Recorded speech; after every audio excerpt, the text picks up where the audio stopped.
Shout out to Gail. Shout out to Gail for putting up the let me know that there was no sound for about a good 1 minute. At least we caught it early because let me know I was about to go directly in, right? So much love, respect, and appreciation to any and everybody that's currently here at this moment in time. Shout out to Gail. She is always on it. Gail does not miss. She does not miss. Let me tell you. Shout out to Jay. Shout out to Devin Banks. Gail. Shout out to let me see. Blur Raider. Mazen Blur Raider. Shout out. Shout out. Much love, respect, and appreciation.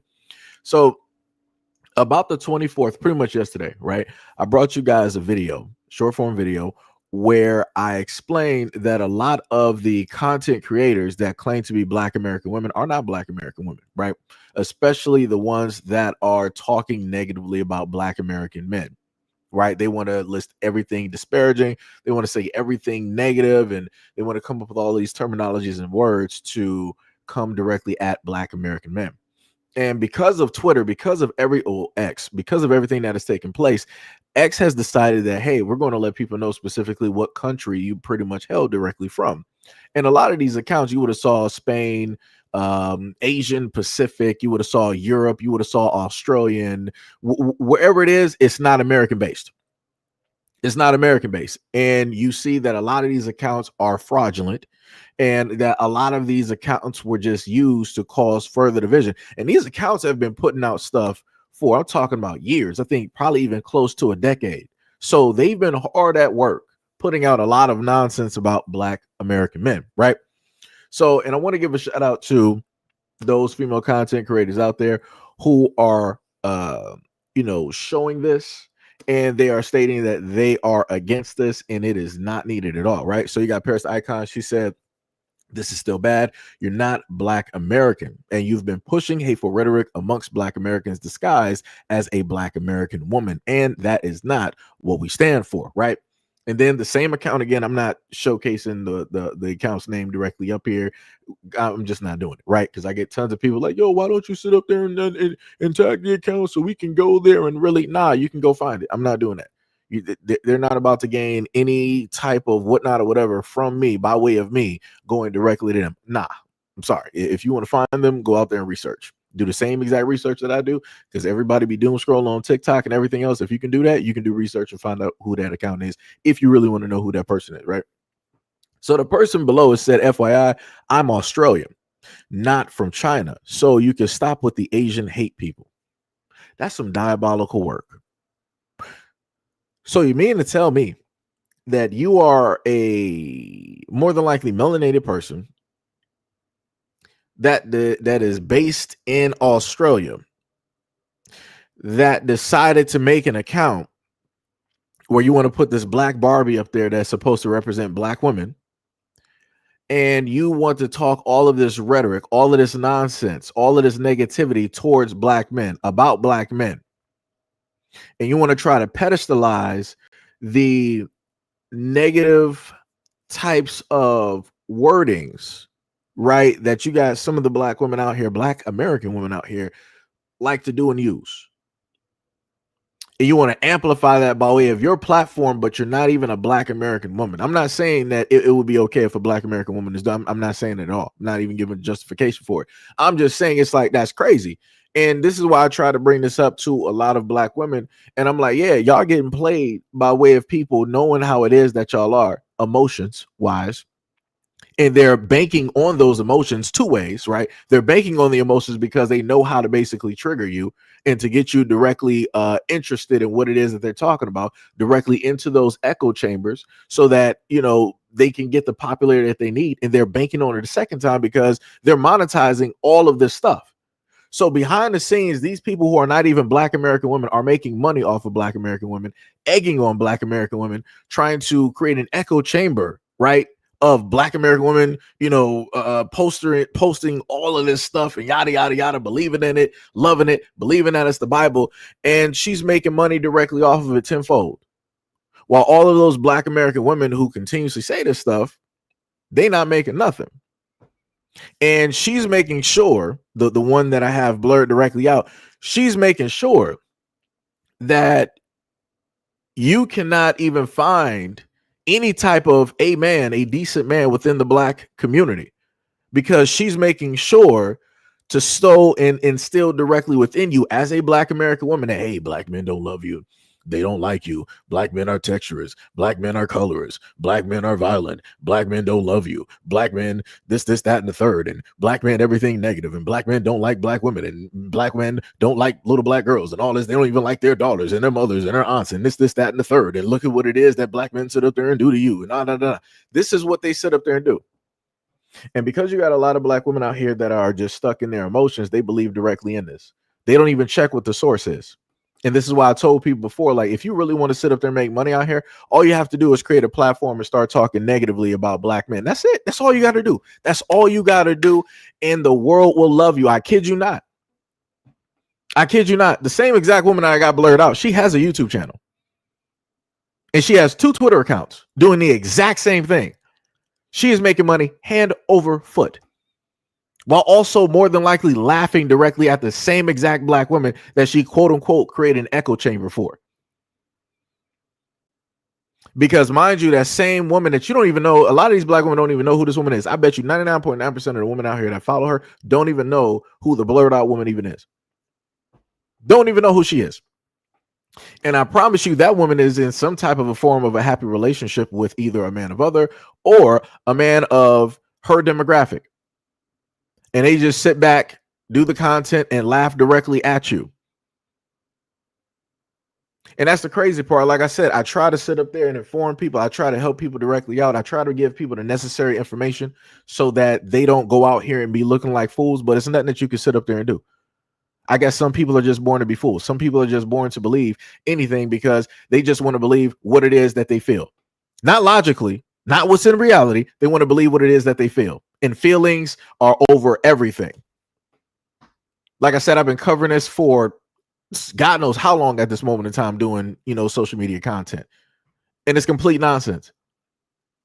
You got a lot of American black women parroting the words of women that aren't even you. They're not from you, never had your experiences, not even from America, don't even have your lineage or your bloodline, don't even have your history, nothing. And these will be the same women that will come to the United States and hold their noses up at you and look down upon you and telling you that they're better. And I've covered videos on that of a lot of these foreign women who are African that will come directly over here talking about that African women are better than black American women, smarter, more educated than black American women. But I guess that doesn't matter as long as both of you can agree that, hey, black American men are bad. I guess that's the kumbaya moment. The friend of my friend is my enemy. I guess it gets to that point where it's like, hey, you both see eye to eye on something, so you can square away the other stuff and deal with that later. Let's talk about these black American men here, and let's put out any and everything negative that we can. Girl power, sisterhood. Like I said, man, I try to sit up there and help people out so that they don't keep getting played. Because the main thing I've always heard from black American women is like, oh, we keep getting played. We don't have no allies, no this and no that and all this other time. Look, and let me sit up there and be honest. Because I know I got people that sit directly back in these live streams and in the comments section like, oh, you black men are just like, yo, I'm not even, you don't have to see me as no type of ally. I do not care. It is what it is at the end of the day. However you feel about me, don't flip up. However it is that you feel about me, make sure you stay that exact same way. Matter of fact, hold on. Let me highlight somebody real quick. Let me just highlight somebody real quick. Because I had somebody pull up to the scene and they decided that they wanted to, be smart in the comment section. Where's this person? Yeah, I got you. No problem. So this is for those women that are basically within this exact same frame of mind. When you decide that you want to pull directly up to my platform, you want to try to tell me something. So let's just highlight this here. So you got this whoever this person is, right? Said that, Seji, you are completely blocked from me. I try to give you a chance because you black. Boy, bye. Quit trying to talk about FBA women and others too. You a tether undercover. You're about to get blocked by many more, right? And I told her, I was like being nice, right? I was like, hey, I will leave you pinned so that others will follow you and block me as well. Like I keep telling people, I don't care. You're not hurting me. Like, what do you think that you're really doing? You really think that you're adding directly here? You really think that your one number is going to really help me to that 50K? Nah, it's not. It's not. I'm going to be there irregardless. And I'm still going to be up here talking regardless. So it's like, it doesn't matter. And then she wanted to respond talking about, I did, boo. You keep commenting. I forgot about you until you commented back. Go somewhere, sir. Okay, so within a few hours, so your first comment was with what, 22 hours ago, and then after that it was like 18 hours ago. Like, dog, you do realize that you like this is what I get tired of. Like, y'all really think that y'all moving something around here. You're telling me to go somewhere. You're on my platform, dummy, stupid, idiot. Like what are we doing here? Like, you really, like, did you think this out? Did you really think that? And you know, the crazy part is, like I keep telling people, anything that you decide to write directly to me, I can make that into content. I can make 5 cents, 50 cents a day will help Seji keep the bill collectors away. It don't matter what increments of change it is. Don't even matter if it's just like one hot red penny. I will make money directly off of your dumbass comment, and I'll make content directly out of it while you're doing this for free. Like I said, I keep saying this multiple times, but people are just so everly stupid. So like I said, realistically, if I just wanted to be petty, I could just make endless content and just, pull in a few dollars here and there directly from how stupid you directly are and how it is that you want to be a fool in my comment section. I might just do that again because I do feel like being that petty. I really do. It's crazy work. I keep trying to tell people there are levels directly to this. There are levels directly to this. Like I said, I've never understood why you have women that come directly to my platform that want to be oh so stupid. If you know that I, by chance, I'm not talking about you because I don't really know who you are, why would you decide to throw your hat in the ring? If I'm talking about somebody else on social media, why would you decide to throw your hat directly in the ring and try to defend somebody that you don't even know about? Why would you do that? Why would you? Why? Why would you decide to be so stupid? And then the craziest part is, I was talking about a video. Let me just, so that we're all on the same page, right? The video that came directly from, because I like for everybody to know what it is that I'm referring to and talking about, right? I got to take a quick little snapshot here, right? So the video that I am referring to, hopefully I got space to put this up here. Will it work? Okay. This is the video that I'm referring to. So if you go directly to that video and you see the pinned comment, that's exactly where that came from. This woman is sitting up there, in a sense, defending a woman. Defending a woman. If you read in between the lines, she's defending a woman who is a divester. She's defending a woman who specifically came out on X and stated that she hates black men, but then wanted to make a video, flew all the way, spent all of her ducats, and came from wherever it is that she come from just to go to Thailand to not enjoy the sights, not enjoy the culture, not to learn a new language, not to get a job there, not to become an entrepreneur, not to learn anything new. She went all the way there to then open up her phone, make a TikTok video, and make this video about black men. Like, oh, I saw this black man here. I gave him a head nod because we were the only ones within the area, and he act like he saw a ghost. I didn't get no response back. And then she wanted to just talk everything negative about black men, black men, black men, black men, black men. And then you go through her X account and you sit up there and find that that's all she talked about. And then you come directly through here, going back to this clown here, you come directly to my platform and you're trying to, I guess, check me or tell me off. You are a fool, just like the rest of the ones that sit idly by in the background and just listen and don't say nothing. At least this dummy is actually brave enough to be stupid to actually speak. The rest of the ones that just sit idly by in the background, yeah, you're cowards. Like I said, I can respect things to an extent. People don't want to be silent, but then they want to be judgmental. And then, potentially every now and then barely pull. Yeah, no. I need you to be openly stupid. I respect open stupidity. I respect that. Like I said, I will showcase it. Either I'll showcase it in a standalone video. Like I said, if you want to come here, you want to bother me, and you want to do this type of nonsense here, I'll either pin you directly to the comment section. I'll make a video. I'll even add you directly to a live stream, or all three. If you really want to sit up there and be that stupid, you have this whole platform to just jump. If you really feel that froggy, you can sit up there and do it. because I am that petty and I have that type of time because I am that content creator. So, like I told you before, if you really want me to be the person that you despise and that you hate, I will be that. I will be everything that you loathe. Like I said before, people keep playing. It's diabolical work. But anyways, away, directly from that's divester nonsense. Away from that. Wait, what was it, Gail? Gail said, how does she see your response if you're blocked? Look, Gail, like I said, I can't. There's a lot of things that I try to make sense of and I try to read, but a lot of other stuff I just look past it because I'm like, I'm not going to waste. I'm not going to waste valuable brain power. I'm just not going. I'm not going to do it because, like I said, Gail, you caught it. You understand how ridiculous this whole thing is, right? But like I said, a lot of these people that say that they don't like black men, see, and they have their preference, secretly they still want the attention of black men, which makes no sense.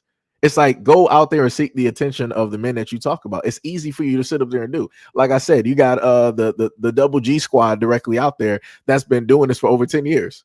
Like I said, go do one of those movies real quick, and you will have the eyes of all of the men that you desire that are not black American men. Go out there and do it. You know what to do. Like I said, it's crazy work out here. It's crazy work. But now we're going to go into a video that I've covered before, so it's going to be old to some and then new to a lot of others directly out there. We're going to listen to what some of these Africans like to say when they come directly into Black American spaces about how it is that they're going to take over and do this and do that, right? Because we all know that the Africans, they're taking over Africa, right? They're taking over Australia. Yeah, they're taking over Europe. Yeah. If you don't know where that's from, you missed a great point in time in political history if you don't know where that's from. But let's get into it. These Africans join our panel threatening to take over America. Is that not like some type of national threat, grounds for deportation? Russia, Europe. You go in Europe, that's fully African. We down with Europe. Europe is fully African. America, 1 more year is going to be fully African. We're taking over. Minnesota, that's African state. New York, that's African state. Texas soon going to be African state. New York, Florida is going to be African state. So yeah, African take over. African supremacy. That's how we deal with. We're just putting our people first. So we're gonna put African people first. We're gonna put everybody that goes on African teachings or African Pan African. We're gonna put our people first. So it's just now like we're gonna segregate, but we're just gonna put our people first. You know, we're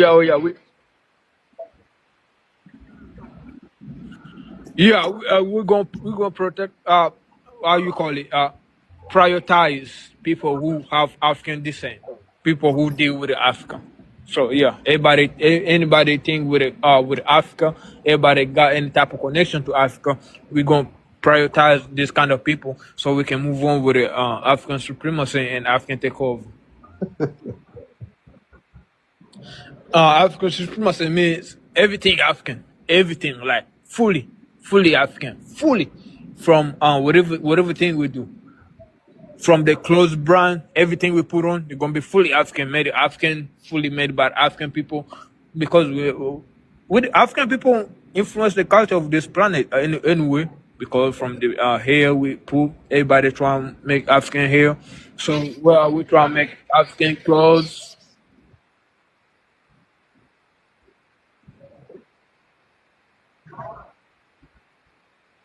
Everything, not just food, everything. Speak African languages, like everything. Have sex what's with going to be the African men. universal African language? You said what now? I said, what's going to be the universal African language we all gonna speak? Swahili. That's We the all gonna official speak Swahili. African Union language. The official African Union language. Bronx people, the black people in the Bronx, it's gonna be most especially gonna be African, and then the Latinos, the minorities. This the two minorities over in Bronx. Latinos and Africans, and maybe some Caribbeans. You understand? That's what I'm saying. The majority black people in New York is gonna be African. That's what I'm telling you. So New York is gonna be fully African. That even Detroit too. Okay. We coming over So there. can you explain to the people when you say So yeah. African gonna be an African state? Can you explain to that? Are you talking population wise, or are you talking population, culture, influence? Okay, yeah. No, nobody's worried about that. When you said African So state, that's what I'm trying to yeah, explain. nobody's worried about that. Yeah, that's what I'm trying to explain. So, population, culture, influence, politics. Like I told you, Minnesota, that's fully African. Like, there's no doubt.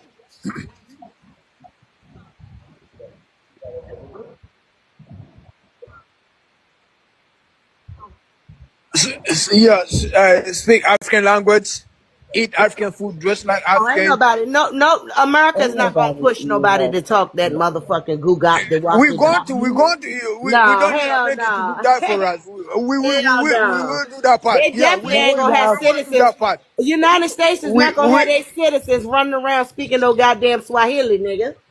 we're gonna do that. We're gonna You do can it. you might do that in your Man, own don't mind about community. the USA. In your Don't mind about the African USA. neighborhood, y'all might It's speak us. We're gonna do Swahili, that. but your We're ass gonna do ain't that. going out on the road with no ain't motherfucking We're going police gonna for do that. that officers shit. speaking no We are goddamn going to do that right Swahili, there. nigga. Trump is You not about to you go go out for there, that I motherfucker, promise you. speaking Swahili to shit. them You just goddamn white talking. officers. They gonna bust your I ass in promise the you. head. We're gonna do They that. gonna bust y'all in the motherfucking head to the white meat. You go out there speaking They some gonna And deport the Swahili y'all and the to and them motherfuckers so the motherfucking fast. and the cops, white people are nigga. the first people Yeah, you go that out gonna there learn bitch the speaking Swahili Swahili language if you before want anybody. to. I'm You telling better you, speak the that white shit in people the house. gonna be the first people to learn the Swahili language. They over here Yeah, come in okay. Africa learn the Swahili language anyway. They're Yeah. implementing Swahili I languages can on almost promise on you the these colleges. racist What You was go motherfuckers on the ain't the gonna have colleges. nobody running around speaking I know you Swahili. never been to colleges. Most of what the was colleges the right point now of they're speaking implementing Swahili Swahili? language. I'm telling you, most of the Yeah, colleges you right ain't now telling they're that. We'll implementing see it when Swahili we'll language. believe it when we see it. I'm telling, yeah, Cause I'm y'all telling you, it's motherfuckers coming. ain't going It's out there coming. speaking no That's what I'm I trying to did explain Swahili. too, to you. but I came That's what in I'm on trying to the explain wrong to you. part because he was saying something Swahili about the language is state. going to be compulsory, just like Spanish This was nigga when you was in dreaming, high y'all. school. The way same way Yeah. you were taking Spanish This nigga up classes here in high dreaming. school. Swahili This is nigga going to be like The Martin compulsory. Luther Caucasians ain't King going for got having that state. Do dreams. they plan on Yeah, taking over? we coming fully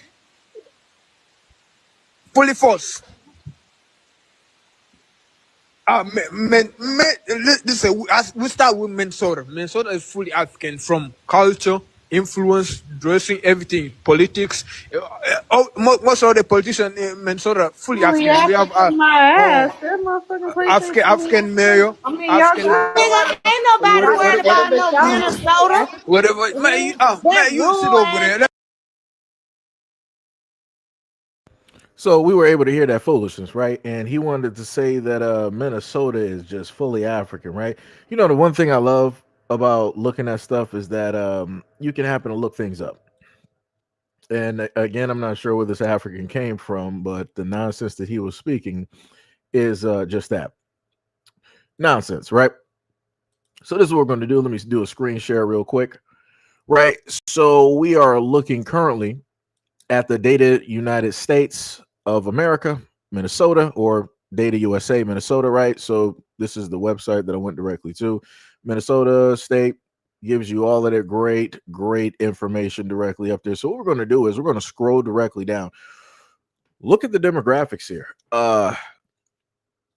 Largest three ethnic groups in Minnesota: white at 4.38 million, black or African American 384K, Asian, right, 287K. I'm just trying to figure out what's even happening here. It's a little bit diabolical because, you know, if we look directly at the global diversity when it deals with Minnesota, right? You got Mexico you got 58,764 peoples there. Peoples from Somalia, 36,253. And then you got India, 31,836. So if we look directly at this number here, yeah, I don't see where it's an African takeover. Like, what world do you live in where you think that you're about to come from a third world and you're coming to the United States and you're about to take over the United States? You can't even take over the lands in your own country from your own people, from your own government, from foreign governments, and you think you got the wherewithal to have African Americans. Yeah, we're going to be speaking Swahili. Huh? and then hold on, and it gets better. Then you were like, yeah, we're gonna have white folks are gonna be the first ones. You can't even battle the white folks that colonized you from Europe. And you then on top of that, you can't even fight the Asians. The Asians, the Chinaman. You can't even fight him on your own land when he's stealing your resources. He's sitting up there whipping and beating you like they bringing slavery back. It is diabolical work directly out here. There are a multitude of groups over there that are not even Black American that you can't even beat and get directly out of your lands and your countries. And you think for 1 second that anybody in these United States, white or Black American, is going to allow you to come directly in here and start switching. Woo! That's crazy.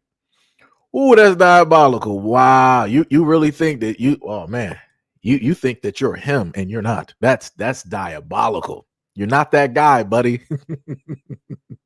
You're not that guy. And then I also want to sit up there and let people know, like the great woman in the video said from the audio, we don't care about Minnesota. Who Minnesota? What? Like who cares about Minnesota? Like, you acting like you taking something over, and then you have the nerve, you have the audacity. Like I said, born and raised in Detroit, you got the audacity and nerve to sit up there and say that you taking over Detroit. What? You've lost your immigrant mind. Go back home. Go back home. Call ICE. Call ICE on these Africans. Get them out of here. Pack them up. Pack them up. Y'all overextended your stay. Them visas need to get revoked. Like I said, I will happily sit up there and pay for whatever flight that you need in order to go right back. We could get a collection plate real quick. Because like I said, I am native. I am from here. Born and raised. Generationally. Something that Africans cannot claim. You are native to Africa. You come directly. Your place of origin is Africa. Is that? Like I said, I don't got no time for that. I don't got no type of time for that type of nonsense right there. Like I said, this is why whenever y'all happen to see me do videos and I'm talking about Africans, this is the main reason why I sit up there and say the things that I do, because y'all have no couth about yourself. Like y'all are vastly disrespectful. Like I said, we laid the ground that you guys walk on at this moment in time. Y'all didn't build nothing here. Y'all didn't do nothing here. And through all the things that Black Americans have set up there and done, you guys now want to come directly over and y'all want to try to take over the throne. Y'all want to try to take charge of all of the history. It's like, but you got to understand, like, realistically how it is that y'all are able, you Black Americans can do this is because, you guys are African. Your ancestors, right? Y'all want to keep doing that. When originally y'all ain't never wanted us to be a part of you from the very beginning, right? So if we go out of Africa theory, again, proof of which y'all never wanted us to be a part of y'all from the beginning. So why is it that now you want to leave your third world country when you can't even fix it yourself, right? The UN can't even fix it. The European nations can't even fix it. It's consistently destabilized because you don't know what to do with your own stuff there. Now you want to come over here and act like you on it. You on one. Okay. You about to be on one, and it's gonna be a plane right back. That's what it's gonna be.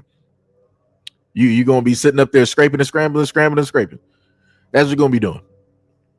Some crazy work out here. That is diabolical. Talking about you about to sit up there and take over. Take over what? You can't even take over your own homes. What? Take back? If you want to take over anything, let's see you take back South Africa. Let's see you do that. Do that.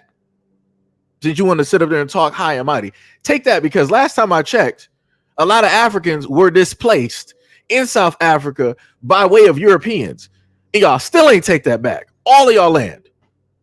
The smallest minority there who are Europeans have the greater majority of the land shares. How does that work? How does somebody that is not native to a place own the majority of the land there and then got the natives working there for pennies? Huh? But you talking about you about to come as an African and you about to sit up there and take over America. Okay. Woo! That's diabolical. That is diabolical. Ooh, boy, y'all full of it. Full of it. Matter of fact, since we're on this whole thing dealing with Africans at this moment in time, let me sit up there and also put this story directly up there. I think I was supposed to do this in a single format. I probably forgot about it. So I'm going to add it directly to this live stream. This man that you see directly right in front of you is African. If you technically look at him, right, because normally people will sit up there and say, the hairline. Pretty much his hairline is straight. It's good. Right. It might be, a little bit, crooked somewhere, but, sit up there and give him a nice haircut. It's good. Right. But this is an African man. You know what this African man did? He decided to commit a crime. But you know what a lot of people out there on social media are going to sit up there and say, look at these black men. But this man is African. He's an immigrant. He committed a crime. So let's just listen to this, right? Charged with assault and kidnapping. In 2019, he was on probation for smuggling people across the border illegally. In 2021, Gabla was convicted for assaulting a 16-year-old coworker with autism. We've also learned that Abel Gabla was released from jail just 10 days ago after 40 probation violations over the last 3 years. Now, County Attorney Rachel Mitchell. Woo, that's diabolical. Let me see if I can go back and get his name real quick. Let me see, because that is not a black American name. Let me tell you something. Let me go back. A worker with autism. We've also learned that Abel Gabal, whatever it is, it's African in origin. Africans, come get your guy. Obviously, this grown man likes he likes minors, clearly. And minors that can't think for themselves, clearly. Come get your guy. This don't have nothing to do with black American men, but you're going to have those out there that are going to sit up there and put him in the bucket with black American men. This is why delineation is a necessity, because we already got too many problems as it is directly in the black community. We don't need more people adding directly to the mix. This is what I'm talking about. Africans, come get your guy. Come get your guy. Come get your guy. Send him back home. We know why it is that you send a lot of your folks directly up here, because they're delinquents, they're ne'er-do-wells, they're criminals, just like this one. And you send the worst directly over here so that they can do the things that they want to sit up there and do. And then you send the others directly over here so that they can try to match in with black Americans, try to fit in where they get in, and then start trying to quote unquote represent us by way of government and all these other types of things. Like he said, like the other guy said before, the African takeover. This is one of their takeovers right here. Crime. So it's not me making stuff up. You clearly see what the name is.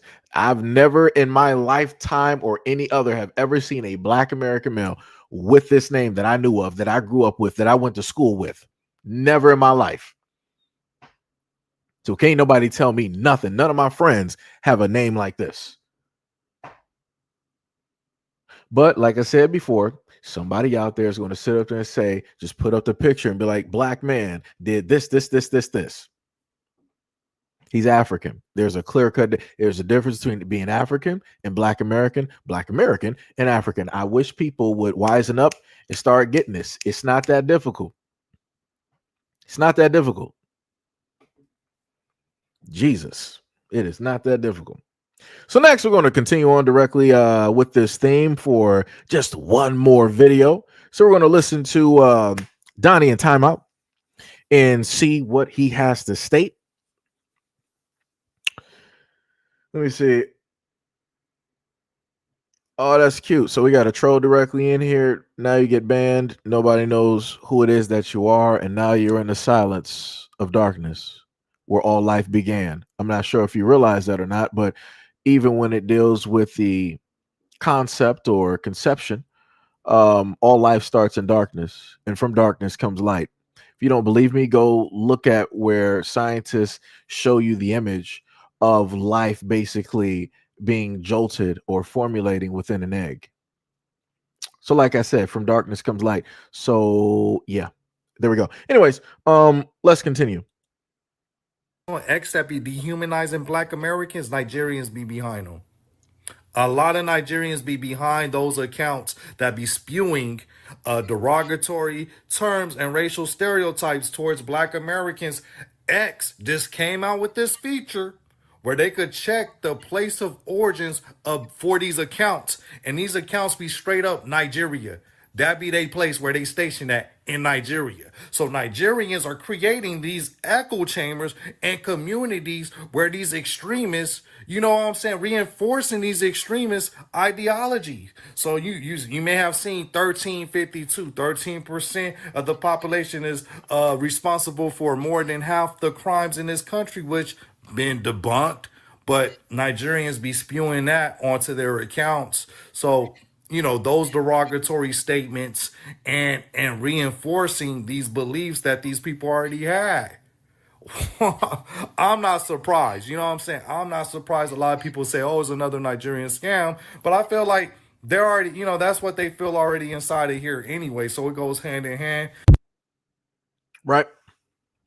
So we hear that, right? So not only do we have the African women or Africans from other places deciding that they want to cause further division amongst Black Americans, but you also have them deciding that, oh, we're going to sit up there and masquerade as the quote unquote the ones that have oppressed you for so long directly in this country. We're going to sit up there and masquerade as them, have some digital white face on, and we're going to start, you know, putting all of these things directly out there.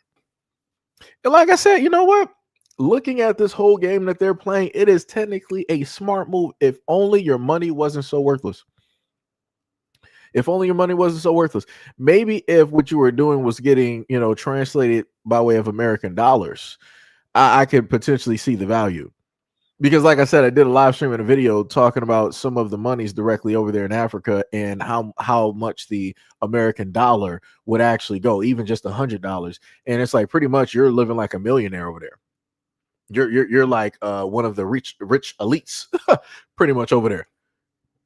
And that's not to mention if you got folks that are in retirement, you got a nice 200K or whatnot, nice, you know, 200 to 300, half a mil, you know, nest egg sitting there. You translate that money or even half of that directly over to other African currencies. Ooh, you are living the high life. You are living the high life for cheap. Your money will last you a long time, a long time, a long time. You can pretty much have you a kingdom, a compound. You can have your own police force directly over there, food and all of these things. Like I said, it's crazy work. It's diabolical. But again, the only way for a lot of these Africans to decide that, you know, they can make some money or do certain things, they have to basically talk about Black Americans. And I keep saying this. And that further proves like the Midas touch of Black Americans. We can make things move without us even being in the space or even trying or even paying attention to it. Just by people speaking on us or about us, things start happening. Money starts moving. Nobody else can do that. Nobody else can do that, because if other nationalities and whatnot were able to do that, then people would obviously be talking about them. People would be obviously making, you know, fields of videos. They will be doing live streams. They'll be making, you know, tweets, all types of posts, short form, long form content. They'll be making websites and all of these things. But, you know, that's just not the case. And again, for a lot of these Africans, if these Africans were really as great as they say that they were or are, then their greatness would show directly in their country. It wouldn't just be highlighted as soon as you come to the United States. That doesn't make any sense. All it basically means is that you could not compete amongst the billions that were there in order to get out the poverty that you were clearly in. So you had to scrape and scramble, scramble and scrape, or you had to sell yourself to the highest bidder, European in origin, in order to facilitate the means and monies so that you can leave out of those impoverished areas so that you can make it to greater pastures, right? So then by way of you doing that, now you can sit up there and take easy street and just do what it is that you want to sit up there and do. And there's really very little competition from people in your exact same demographic, because there's not a lot of you here. So it's easy for you to do so. And it's easy for you to also highlight, quote unquote, your achievements. And it looks like you're doing oh so well. especially when you want to try to make a comparison in between Black Americans. But the funniest thing is that whatever Africans are just now doing, we've been doing that 100-fold. What? Like, yo, we have Black Americans sitting up there doing this, becoming wealthy and all of this stuff and having all this information, before we were even accepted and allowed to go to colleges. You have Black folks out here just getting books here and there, reading newspaper clippings here and there, putting stuff together, talking to the universe, building, and bringing all of that into reality. And they didn't run nowhere to do it. They didn't be like, I got to sit up there. I've been a slave so long in the United States. I got to run. I got to sit up there and leave and go to Africa to show how great I am. Nah, they fought. They struggled. They died in order to prove how great they are. And they did that. While you guys are runners, are track stars. And you got to still consistently always talk about Black Americans in order to pedestalize and uplift yourselves. That's a little bit weird. That's a little bit suspicious. That's diabolical.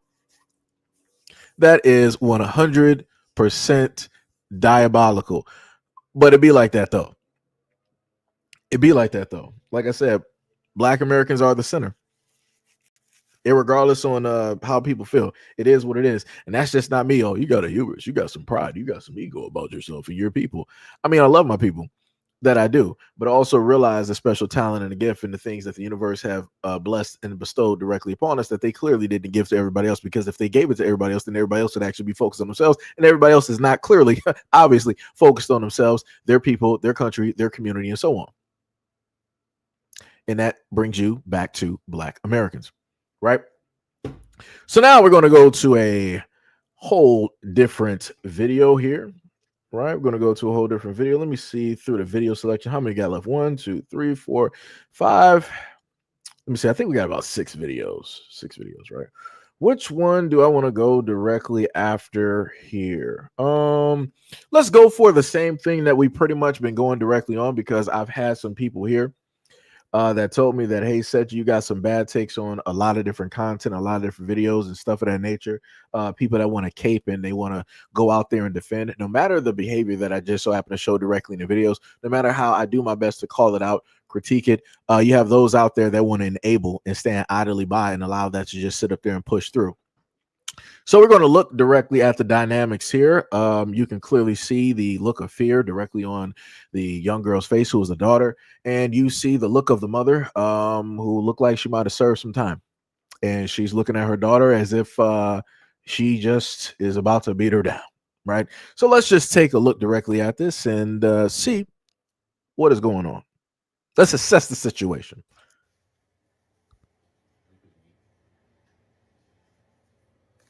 Are you gonna hit me or something? What the f I'ma hit you for, Samaya? I don't got no beef with you. Your beef is with me.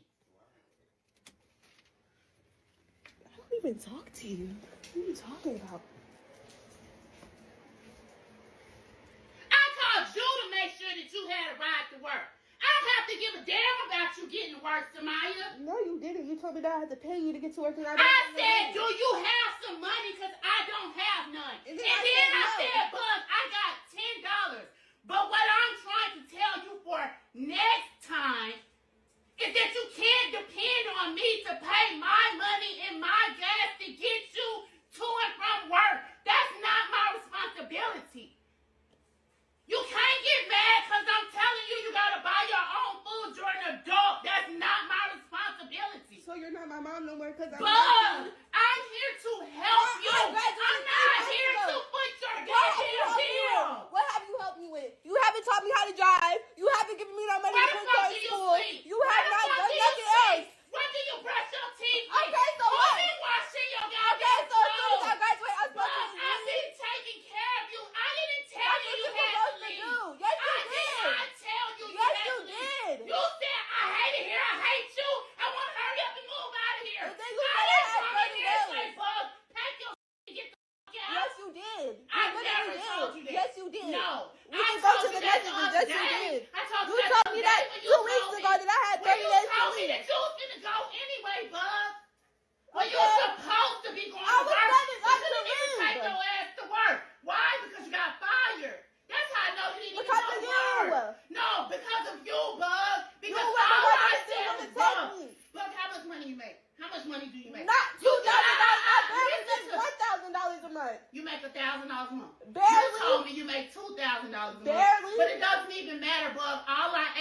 more was $50 to $100 out of that. That would still left you with no. I said when you get paid. Every 50 to 100. I didn't know when you got paid. That's why I asked you. Either way, you would have still had a bulk of money left, Buck. All I said was help me. So you're causing me to have to pay gas. So we can clearly hear the disagreement between the daughter.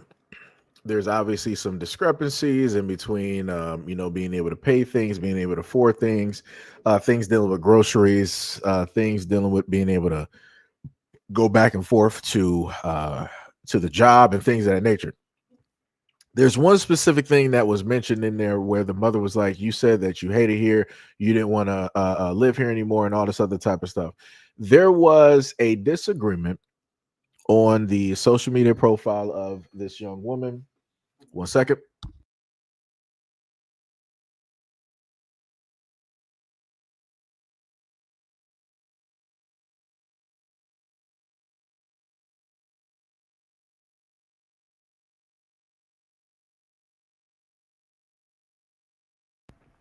Right.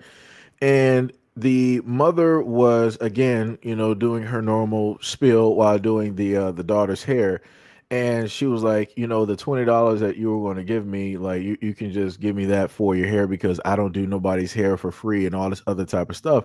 And I'm looking at the way because I've had my hair, braided. When I had a fro, I had my hair braided or, maybe twist coils, however it is that people want to sit up there and state it. So I know how it is that women will work somebody's hair, but then I also know how it is that women will work somebody's hair when they have an attitude, right? When they're angry at something. And I'm looking at how the mother is combing the daughter's hair and how the daughter's hair is getting pulled. And I'm like, her hair is really, it wouldn't be that difficult to like comb or go directly through. So it's like the tugging on her head it's not even really making any type of sense.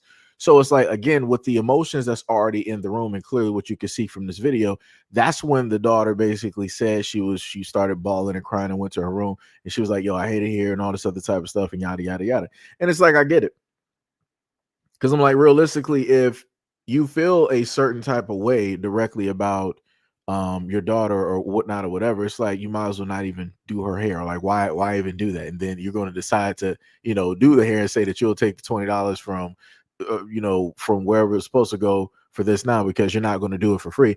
I'm like, are you not her mother? Like, if at any point in time that let's say, for all intents and purposes, my son, if he decided that he wanted me to cut his hair, I'm not charging. I would never charge my son. Like, if I knew how to cut hair like that, and if I was that proficient, I would never charge my son. It's like, yo, I got you. Let me sit up there and trim you and line you up real quick so you look nice. I'm like, dog, I'm going to make sure that you looking good out here every single time. It's like, you don't have to sit up there and pay me. It's like the payment enough is like, yo, you are, conducting yourself in a great manner directly out here. You're a representation, of me, and things of that nature. So it's like, yo, that for me, that's payment enough. I don't need money from you in order to sit up there and do your hair. So it's like, for me, that's weird to hear a mother sit up there and say, like, I don't do hair for free for nobody. I'm like, man, why did you even have kids? Why did you have kids? Let me just go back to the very first image. Like, man, why did you have kids? Like, just looking at the face that you got and how it is that you're trying to like basically look through your daughter. Why did you even have kids? Like, I could read a lot more things directly into the looks and the body language. And I can look at the color dynamics as well, because that's what a lot of women like to say about black men, right? That black men are colorists, we're texturists and different things of this nature. When I look directly at, let me explain again. When I look directly at the two people here, I can notice a difference. And I can see how things like that will sit up there and play a part in how it is that a mother would decide to talk to her daughter and address her daughter in such a manner and a way. But when I point out these things, people want to sit up there and make it seem like, no, that's not really what it is. You don't know nothing about like kids or being a parent and all this other type of stuff and yada yada yada. Like I said, I didn't got a lot of comments covering stuff like this, but nobody ever wants to attack the fact that you got a lot of mothers out here that just really can't admit to being bad mothers. Like that's just wild to me. It doesn't take a scientist. It don't take somebody having 19 kids to be able to see that, yo, you just weren't meant to really be a parent. Or maybe this was like just like the child, because of the way that you're acting towards this child. This should be the child that you gave to a family member, so that they can actually get the love and the nurturing and things that they need. Never at any point in time in my teenage years has my mother ever sat up there and talked to me like that, or even looked at me. Like that's crazy. Like that look that mother has, that is crazy. She's looking like she's looking at another woman in the street, like she about to sit up there and haul off and just knock her head directly off. Like the mother's up here looking like she done did a stint, quite a few stints for a variety of crimes. Like she done seen things and did things. And you sitting up there looking at your daughter like this. That's some crazy work. That's some diabolical work. That is some diabolical work. Diabolical. Yo, what is up? What is up? You said moving forward, said it's always the same content. See, this is what I respect. At least from time to time, some of you guys will actually pull up to the scene, and you'll actually sit up there and say something, right? So you're complaining about the content and you're saying that it is always negative, right? You're saying that it is always negative. Oh, now you're leaving? So hold on, wait. No. Wait. Right. So when you come up here and you decide that you want to pull up to the scene and you want to talk about the content, you don't even want to stay for a conversation. You're like, I'm just going to speak my piece and leave out. Dog, you could have just not said anything. Why do you do this here? Didn't we just have this, folks, for anybody that was here for the very first 20 minutes of the video? Didn't I just sit up there and tell y'all that these be the folks who silently sit in the background, and usually they say nothing, but if they do, they'll come up every once in a while to say something, and then that's it. This is what I be talking about. This is the exact thing that I be talking about right here. And note, out of all of the content, out of the main things that I basically showcased, I had the whole 2 videos, the whole 2 or 3 videos or whatever dealing with Africans. Did not say nothing, didn't even speak a word, said not a zip. And then for whatever reason, when it came to me highlighting the dynamics between this mother and daughter and how this is toxic and it is not healthy and it is not beneficial for this young girl to grow up like this, and I sit up there and talk about the same things they say about black men. Oh, you're colorist, you're texturist, you don't even like your daughters. And I'm showcasing all of the things that they normally say about black men. I'm basically showcasing that here. What mother looks at their daughter like this? But no, you don't want to critique this. You want to say, oh, it's the same content you do all the time. It's all negative. So I'm not supposed to highlight these problems. We can always talk about how horrible black men are, right? Black American men are just horrible, bad. I can put all of that content out there and you wouldn't say nothing. Matter of fact, you'll probably subscribe. You might even donate to the channel. You might even become a member. If I had a channel just purely dedicated, hey, we're just going to specifically talk about black men 24/7 and everything negative and nothing positive. You know how many subscribers I would get? You know how live this whole channel would sit up there and be? Ooh, I would make a killing. But again, that's not where we are. That's not what I do. I try to sit up there and make things as even as possible. And it just so happens, like I told people before, you want me to be the villain? No problem. I will be that directly for you. So just like you say that this is the same content that I do every single day and all this other type of stuff and rah, that's exactly what you're going to sit up there and get up until I choose otherwise. Up until I choose otherwise. Because I commonly sat up there and told y'all that all you got to do is just leave me alone. You don't even got to say nothing to me. I don't know you exist. Y'all always come up to my platform and say that y'all never knew I existed. Y'all didn't know about this platform. Who cares about you? Again, all you had to do was just say nothing. All you had to do was just leave it alone. But you kept bothering. And now this is what you get. You play stupid games, you win stupid prizes. So now what's going to sit up there and happen is that you're going to see quite a few videos that are going to show negative behaviors when it deals with black women. Because you couldn't sit idly by and just shut up and just allow me to just put out 1 or 2 videos. Nope. You had to pull through and try to critique me or try to catch me, right? Or try to correct me on some things to try to tell me about myself. Nah, buddy. So now I'm going to allow this content that I can easily find readily accessible online, the same way that y'all find about black men.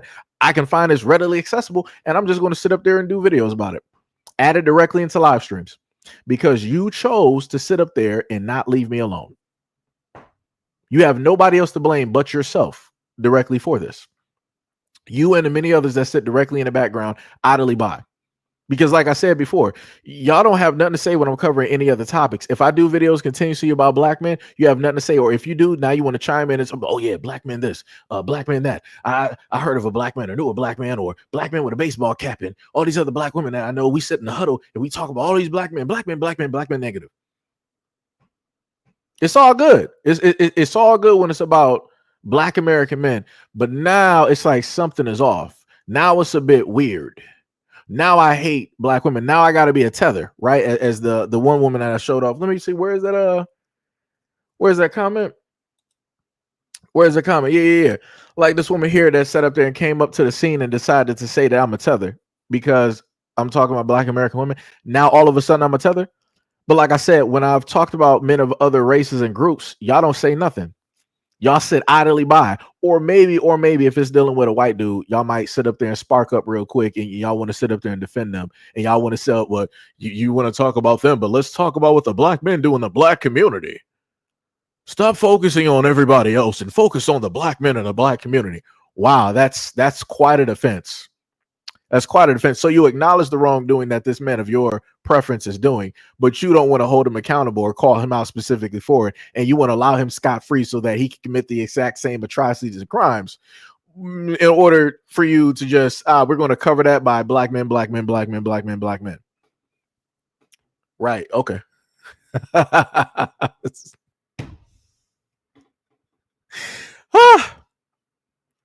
That's crazy. That's some diabolical work. Diabolical work. Like I said, you said always negative. He was like, have a good day, sir. Right. So that was at 3:44, right? So at 4 minutes later, you decided to pull back and you was like, hey, I have a mother that has been on drugs my whole life and was never there. I had a father, was not present either. But all mothers and fathers are not created equal. I have seen both sides. I mean, it'd be like that. You just got bad cards all around. Bad cards all around. But the thing that I'm sitting up there saying is that I'm highlighting, we've already talked about, right? Because I don't even know if you're Black American or not. I'm just going to leave it right there. If you don't understand what I'm saying, then you might want to do some research when it deals with Twitter and all of these operatives that are directly out there causing further division amongst black men and black women in the black community, and they're not even Black American. So again, let's just start off with there. I don't even know if you're Black American. Number two, like I said before, you were just dealt a bad hand. It be like that. But obviously you're still here. Obviously you are possibly better for it. You might have got, better character and things of that nature directly from it. You learn a lot of life things. You had to grow up very early, unlike a lot of most kids. So you have an older understanding, so to say, right? Because you had to grow up at a earlier age. And at a lot of times I noticed that when I fixate and I'm focused on one thing, people want to all lives matter. What I mean by that is that if I'm fixated on Black women, people want to be like, but yeah, let's talk about the Black fathers. Let's throw Black men directly in there. It's not just Black. I'm not talking about the Black fathers. I'm not talking about them at this moment in time. I have, right? I've even given my own experiences, but that's not what I'm specifically talking about right now. So I would really love it if people could just specifically stay directly on the topic instead of trying to all lives matter. Instead of, like I said, it's just, I need people to just stay still. just stay still.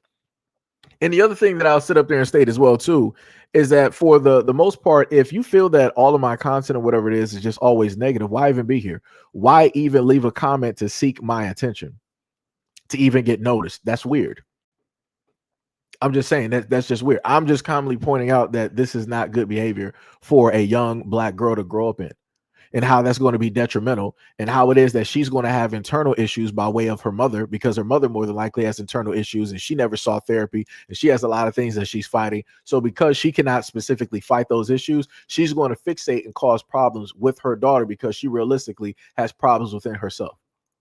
And she sees all of the promise, all of the hopes and dreams that her daughter has and what it is that she can accomplish because she didn't make the same mistakes as the mother, and the mother is resentful. But a lot of y'all don't want to talk about that though, right? A lot of y'all don't want to talk about that though, right? And like I said before, I'm speaking on this because I watched my mother and I watched the relationship that she had with my grandmother. And I watched my grandmother call my mother everything under the sun but a child of God. And my mother was the last one to really be there for her when she was losing her mind.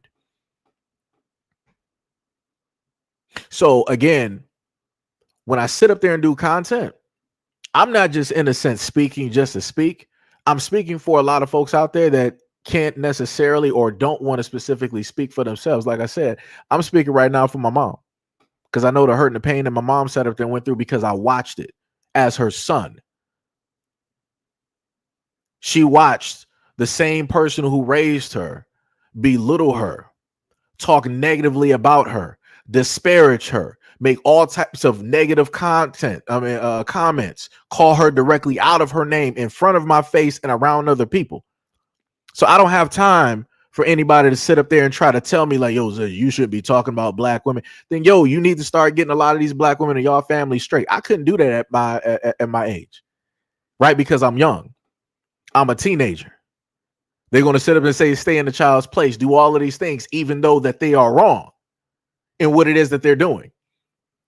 And I'm watching it. Now, I want to sit up there and make people understand that when kids grow up in environments, they are able to perceive and look at a lot of things. And because the things that are there, they pick up on those things. Now, from what my grandmother was doing to my mother, I had two options. I could do the exact same thing that my grandmother's doing, or I could do the complete opposite. I did the complete opposite.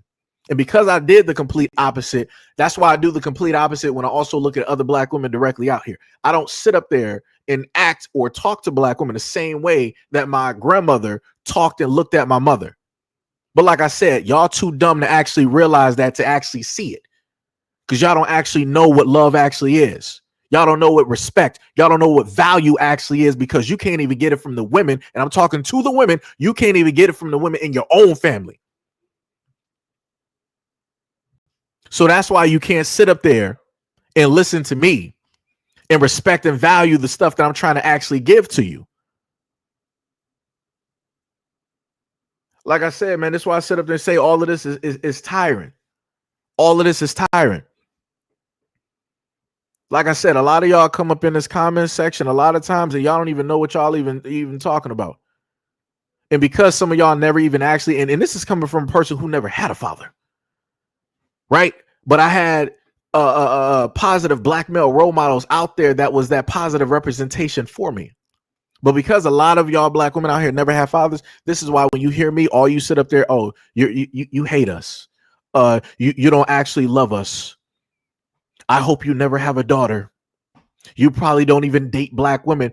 Just say that you hate your father because he abandoned and left you and your mom destitute with nothing. He was never there to protect you from the other bad men directly out here. Your father wasn't there to protect you from the mistakes that you made. Just say that. Don't bring all of that nonsense and that madness directly to me. Like I said, I'm probably one of the few directly out here that actually has a platform that's willing to sit up there and actually spend time literally talking directly to you, not at you, actually to you. But you don't understand that though. And like I said before, that's because a lot of y'all never have fathers. So this is why you can't sit up there and actually just respect and value the information and the things that I'm sitting up there saying. And also, this is when I got to go back to what I said before to the black guys out there that decide that they want to pull up to the scene and you want to start simping for a lot of these black women that want to give all of this pushback and whatnot or whatever. You are the exact same reason that a lot of this bad behavior from a lot of black women even exist. Because they know at the end of the day that irregardless of them dating you or finding interest directly in you, that your dumb ass is going to pull up to the scene to formulate whatever wall that they need in order to defend them. And again, you wonder why it is that these mothers treat these kids out here the way that they treat them. And you wonder why these kids do the things that they want to sit up there and do. So it's crazy to me that the black dudes out here that want to simp for black women ain't sitting up there and simping for these black kids out here. Ain't that's a little bit suspicious. That's a little bit suspicious. You want to protect black women from quote unquote people like me because you view me as the villain, but yet you leave the kids out here defenseless. Because those women that you're defending are not even your women. You're not married to them. You're not even in a relationship. Just like those kids are not even your responsibility either. But you decide to pick and choose the side of the battle that you want to be on. And you would rather choose the women versus the future. That's crazy. But then you want to get online and start talking about the younger generation this and the younger generation that and how the younger generation don't value and have respect for the elders. That's because you as a man, as a black man, you opted as like, I'm not going to really defend y'all. I'm not going to have a conversation. I have a conversation with any and every single black woman out here and I'll sit up there and defend them. But these kids, no, I'm not doing that. Huh? What? How does that make sense? How does the math even math on that? It doesn't. It just doesn't. Like, that is crazy. Jesus Christ. Jesus Christ. Gail said, I taught my daughter straight up, whatever me and your father did, do the opposite. Bars. That's a real mother. Shout out to you, Gail. That is a real mother. That's pretty much within the same words that my mother sat up there and gave me. My mother sat up there and told me, she was like, yo, the single life, sitting up there, being a single parent, that is not the life. That is not what you should go for. That is not what you should sit up there and create. And nor do I expect you to create that. You are my son. I expect you to do better. Do not make the same mistakes that me and your father did. But like I said, when I happen to, again, try to be as transparent as possible, and I bring that information directly forward, and I try to tell people out here to just choose better and to pick better partners to specifically be with, people just don't want to listen, and people just like, why don't you speak that and tell that to the black men? And because at the end of the day, realistically, ma'am, you are the women, you are the ones that can create life, right? You can hold life, right? You can bear, that weight, right? That's bringing new life directly into this world. That's a tremendous amount of responsibility. So that also means that you also have a tremendous responsibility to make sure that you allow the correct man to be able to mate directly with you in order to create life. Any man could come directly up to a woman and decide to say hello and give his name and whatnot or whatever. A woman picks and chooses what man that she sleeps and lays down with. It don't matter how slick a dude is able to sit up there and talk or whatever it is. At the end of the day, the woman has that choice. Because it is a woman's body at the end of the day. So I get tired of the nonsense where people want to sit up there and tell me, you need to really you need to talk to the men about this. Nah, realistically, I have conversations. But realistically, the weight of the whole situation is on you because you are the ones that carries that for 9 months. You're the ones that got to sit up there and go through the postpartum. You're the ones that got to go through the pregnancy scares and the labor and all this other type of stuff. The C-sections, the loss of life. You have the utmost responsibility in this. Like I said, it's crazy out here. Crazy work. We got Brandy V World. Shout out for the $5 donuts to the channel. Brother said in my big boy voice, here comes an MF challenger. I can't say the full word, but you know what I'm saying. Here comes a new challenger. Officer Haku is on duty. Much love, respect, and appreciation to the brother pulling up directly to the scene. Much love, much love, much love. Sham said, LOL, my dad defended me when my mom started getting petty like this. So I excuse me. So I was glad he was on my side about it. I don't know why some mothers be jealous of their daughters. Like I said, this is why I cover stuff like this. Because again, I was able to see this. I was able to watch this by way of being around my mom and my grandmother. And for me, being younger, I just really did not understand it. I did not specifically see it. But then as I got older, I understood that a lot of mothers have a type of resentment towards their daughters because it's like the daughters are not really in the same predicament or the same things that they may have went through. They were successful and they were able to, fly past that. And it wasn't like a real, baggage or hurdle. And you got a lot of women who are mothers that are resentful towards their daughters because either they didn't make the same mistakes, right? Or they did better when they were in the exact same circumstances. So again, mentally, you have a lot of people that want to stay directly in the funk or in a type of place, and that's not good. It's not good for any child, but more specifically, again, going back to the video that I was showcasing, it's not good for any young girl to grow up in a household where your mother is looking at you like that. It's not. But I guess, like I said, I'm the bad guy, I'm the villain, so be like that. Um. Okay. Oh, okay, Bushido, what is up? What is up? Okay, I got you. Yeah, I think maybe you might have to go through Google to probably fix your name, because that threw me off. He said, "Is Bushido not sure why my at name is showing? The energy that the mother is giving her daughter is the same type of energy a jealous mother gives. There must be something deeper. I don't know. I could be wrong." Hack said, "As Seji, you're right, man. I knew a girl back in high school who would hang around PC students who were very racist, and she'd ignored that ish. They'd say and try to be like them. Yeah, be like that. You got a lot of people that end up dealing with such bad family trauma that they would rather deal with other stuff, because they're like, well, I dealt with the worst of the worst. In their mind, they're like, well, dealing with my family stuff was the worst of the worst. Whatever racism that people got to say, I can just ignore it. That's whatever. And like I said, I get it. I trust me. I get it. Sham also said, yeah, and it's like your mom should take pride in the daughters. All that hard work paid off. Why try to destroy her out of jealousy? Yeah, that's facts. That is 100% facts. So now, since we're on this exact same bandwagon or close to it, let's go to the next video where you're going to listen. Stay away from. My bad. We're going to listen directly to this man, and I would love to see people's opinions and comments, directly in the comment section when it deals specifically with this video. So let's take a listen. Tell y'all, the families I try to stay away from is the one where nobody got a man. You telling me you got 3 sisters, none of them got a man. Your mama ain't got a man. None of your aunties got a man.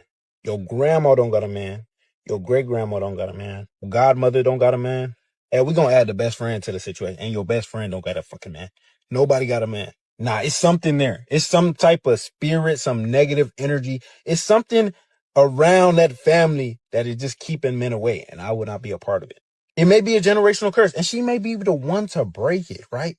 That's good for her. I hope she does. I just will not be a part of that. You know what I'm saying? It's just some situations where it's like, I'm not going to make my life difficult. Plus, it's like, what advice could they get from everyone about y'all's relationship? Every single thing you do, they're just going to tell her she don't need a man. They're going to tell her that they all don't have men in their lives and they're fine. And they could be fine. But it's just like, is that the advice I want my girl hearing? No. I can only imagine the mental and emotional trauma that a dude would go through trying to be involved in that family. So opinions on it. He basically said that if you're a guy and you are in a relationship with a woman and none of the women in that family have any type of a guy at all, not even like a boyfriend, he's like, yo, that's a red flag. That is a problem. I don't see anything wrong with what it is that he's saying. I don't see anything wrong, because within the same instance, you have a lot of women that will sit up there and say in the reverse, if a guy doesn't have like both of his parents directly in his lives, they're not dating him. There's obviously something wrong. He doesn't, he's not serious. He's not going to be a serious person. He's not going to understand what love is. He's not going to be a consistent person. All these things, right? There's a lot of things that are placed directly on guys where people automatically judge the guy and say that he's not worthy because he doesn't have X, Y, and Z and all these other other types of things. This dude clearly said that. He was like, yo, if all the women in the family don't got nobody, like just nobody, that's a problem. And he was like, yeah, if it comes to advice, it's like, what advice could they, in a sense, leverage if they don't even have a consistent relationship at all? And it's like, that's tough. That is tough directly right there. Because it's like, at the same time, it's like, all right, you got the older woman directly in that family, but they're trying to leverage, or give relationship advice. But it's like they themselves are not even in a relationship at all. Maybe they might have been in a relationship like 20 years ago, 15 years ago, what have you. But it's like, that's a long time. And it's like, you don't got anybody right now. And then the main excuse that they'll sit up there and say is like, well, I don't need nobody. I don't want anybody. Who said I wanted some? I mean, obviously you did before, and it didn't work out for, a variety of reasons. A lot of times, it deals with self, the reason why the relationship didn't want to work out. But a lot of people don't want to be honest, and they would rather shift the blame directly to somebody else. But yeah. And as he stated before, the main thing is going to be is like, well, you don't need a man because look at me, I don't need a man, and I'm doing great. I'm like, sure you are. Like, sure you are. I'm like, all right. You are going to be just giving the best advice possible. Huh? Like I said, diabolical work. Diabolical work. Sham said, nah, it's a whole negative behavior passed down in that family. D Money said, I wish I knew this when I was 20. Sham said, LOL. Dub said, I want to get out of the family that I am in. That is tough. That is tough. For K Dub, I don't know exactly specifically the age that you are. I mean, if you're a grown adult, I mean, you good. You can, just get your money, stack your money directly up, and work on getting you an apartment. It might take you a little bit, if you don't got no kids and no responsibilities. Just work, 2 or 3 jobs. Stay focused and fixated on that. Save up your money and place your money in the correct places so that you can, have tabs directly on it, take notes on it, and you can, get directly out of that situation. Like I said, I'm not sure if you're living with family or, how specifically that's working, but we cannot pick our families. Let me tell you, we cannot do that. It'd be like that. Sham said, families like that, I noticed the older women will sabotage the younger relationships too. If looks like that young girl, if it looks like that younger one would break their behaviors. Oh yeah, I get what you're saying. Yeah, you're saying that if basically the younger one looks like they're going to prevail and they're going to be in a healthy, happy relationship and they're going to get, married and do all this. Yeah, you'll have, and I've talked about that before on this platform, that you will have women out there. And this is why I said that some of the biggest ops when it deals with women are other women. And I try to tell women out here, I'm like, yo, some of your female best friends are your greatest ops and you don't even know it. Because the moment in time that you're in a happy relationship, they'll always like, oh, he must be cheating. He ain't real. He don't really like you. He don't really love you. He's just fake. This, that, and the third. He probably got somebody on the side that he talk. Like, they'll start whispering all of these things directly into your ear in order to corrupt you, to make you believe something, because they've been through these things. They've had certain things happen to them, because those women specifically always pick the wrong guys. They attract the wrong guys because they don't want to fix their energy. And because they don't want to fix their energy, this is why you have a lot of these echo chambers where those same women will go and they'll be like, all men ain't this and all men ain't that and all men are everything negative with a baseball cap, right? They'll start doing all of those things. They don't want any one of their friends to basically break that chain and to move away directly from the energy, because that's less energy that will be there in order to empower them. So in order to keep that power up, they're going to depower you by way of you not having a successful relationship and or marriage. They'll do every and anything to break that apart. And if people don't believe me, go directly on TikTok. A lot of women have been excommunicado with their friend group because they realized and found out that a lot of their friends really despise them being in a relationship or a healthy, good relationship with a man that actually loves them, acknowledges them, respects them, and values them. And because they can't get that, right? Because they can't feel, what that is like, they're like, oh, no, we're about to destroy that. Nah. You're not about to take one of us away today. We're going to make sure that you're not here. And they'll do that. And women will do just that, like I said before. Crazy work. Some of your greatest enemies will be right next to you. True Judah, what is up? You said that's some good words right there, bars. That guy right there, speaking facts. K-Dub said, my mom's side of the family or nothing. But stupid women who are hypocrites and terrible mothers. I mean, this is what I sit up there and tell you, right? So there's potentially a chance that you will have some residual trauma directly from dealing with those women. Maybe you might have heard them talk negatively about men, or directly to you, or indirectly, or basically around you about men. You got to do basically what you can to drop all of that weight that is not yours, that is not your responsibility. You got to sit up there and drop all of that emotional weight, and you got to not look back. You got to drop all that emotional weight, and you just got to not look back, because what's going to happen is that is going to grow into a type of resentment where you're going to feel a certain type of way about, whatever women that you specifically come from. Again, I don't know your demographic. I don't know specifically who it is that you are, but that's what you gotta do. And you got to also understand that a lot of women will sit up there and say things intentionally because they know that you are listening. So it's like they're not talking to you, but they are talking to you at the same time. Like I said, a lot of women out here are very slick in nature, and they know how to do a lot of things. And women know how to hurt with words. I'm talking about, they can de-atomize somebody. So trust me, I understand, to an extent. And, in order for you not to be corrupted by that, you gotta, do what you need to do to work on yourself mentally, and push past a lot of, that trauma that you may have, or, carry directly with you because of them being in or around them. And again, even if it's not words that they use, it's still the energy. Because like I said, energy carries, and energy can, seep into a lot of things. So yeah. Or, if you need further help, go directly to therapy.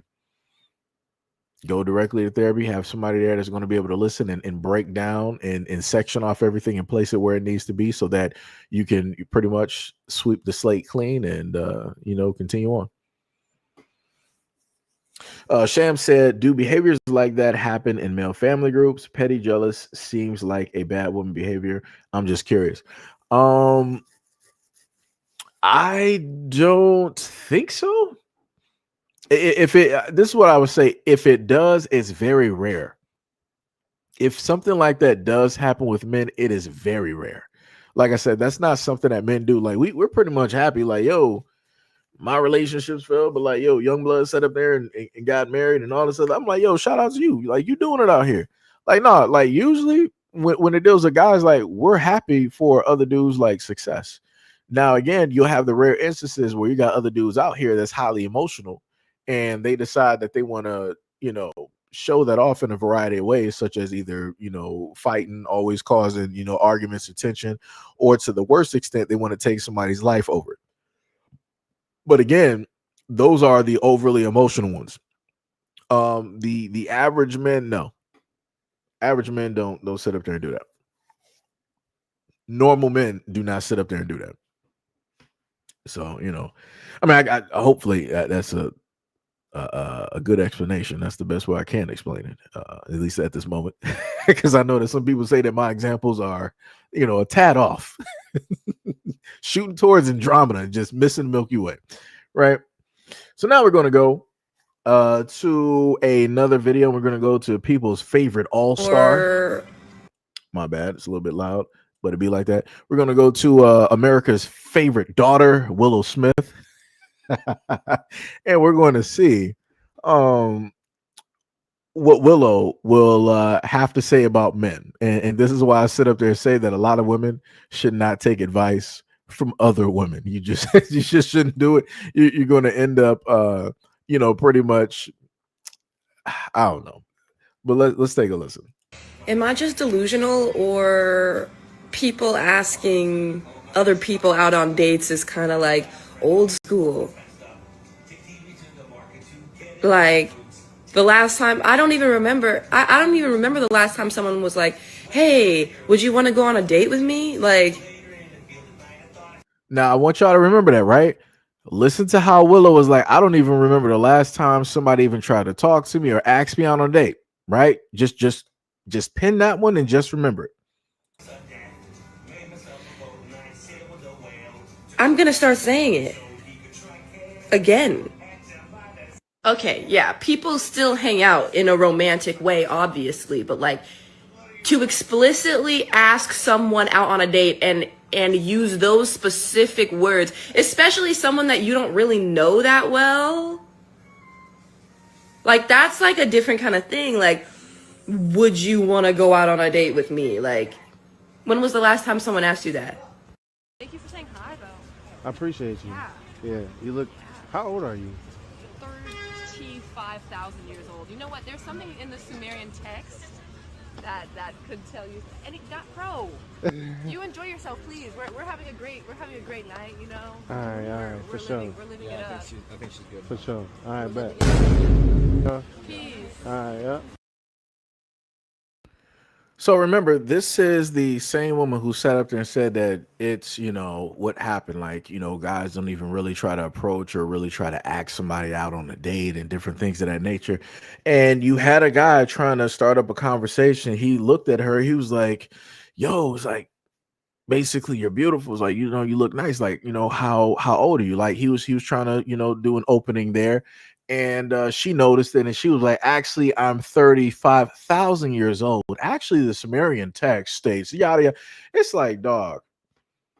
This is why I sit up there and say, for a lot of women out there, stop listening to a lot of other women out there. Like, they're just going to leave you single. They're going to leave you single. This dude was trying to shoot his shot directly at her, and it was just, I don't even know what this was. I don't even know what this was.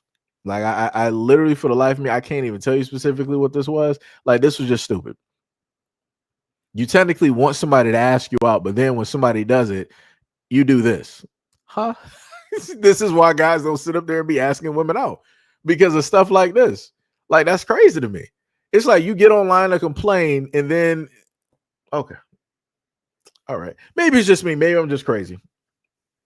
Maybe I'm just crazy. I'm just, maybe it's just me. It's just me. You know what? I'm just gonna listen to this. It's just me.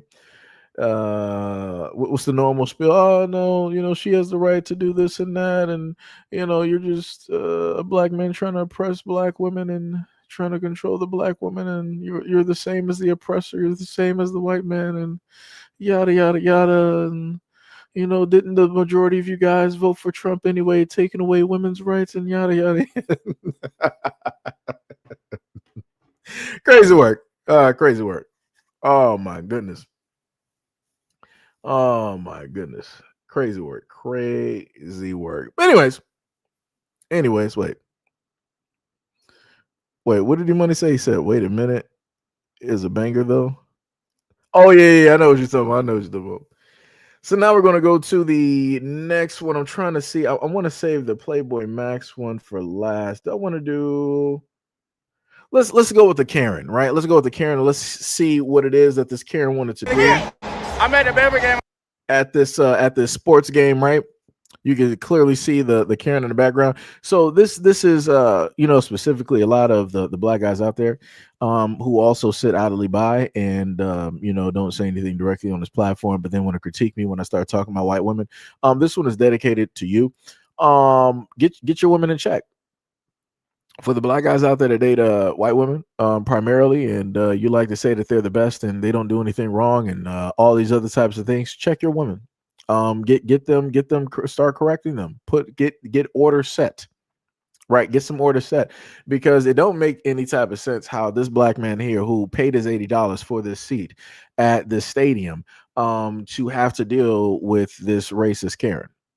Right now, she's not going to restate what it is that she initially said, but she says something, and that's why they kept saying, like, say it again. What more you got to say? What more you got to say? Usually when black people are saying that to somebody who is non-black, they said something and they want them to repeat it, but that person just ain't going to repeat it, right? So let's just take a listen at this video.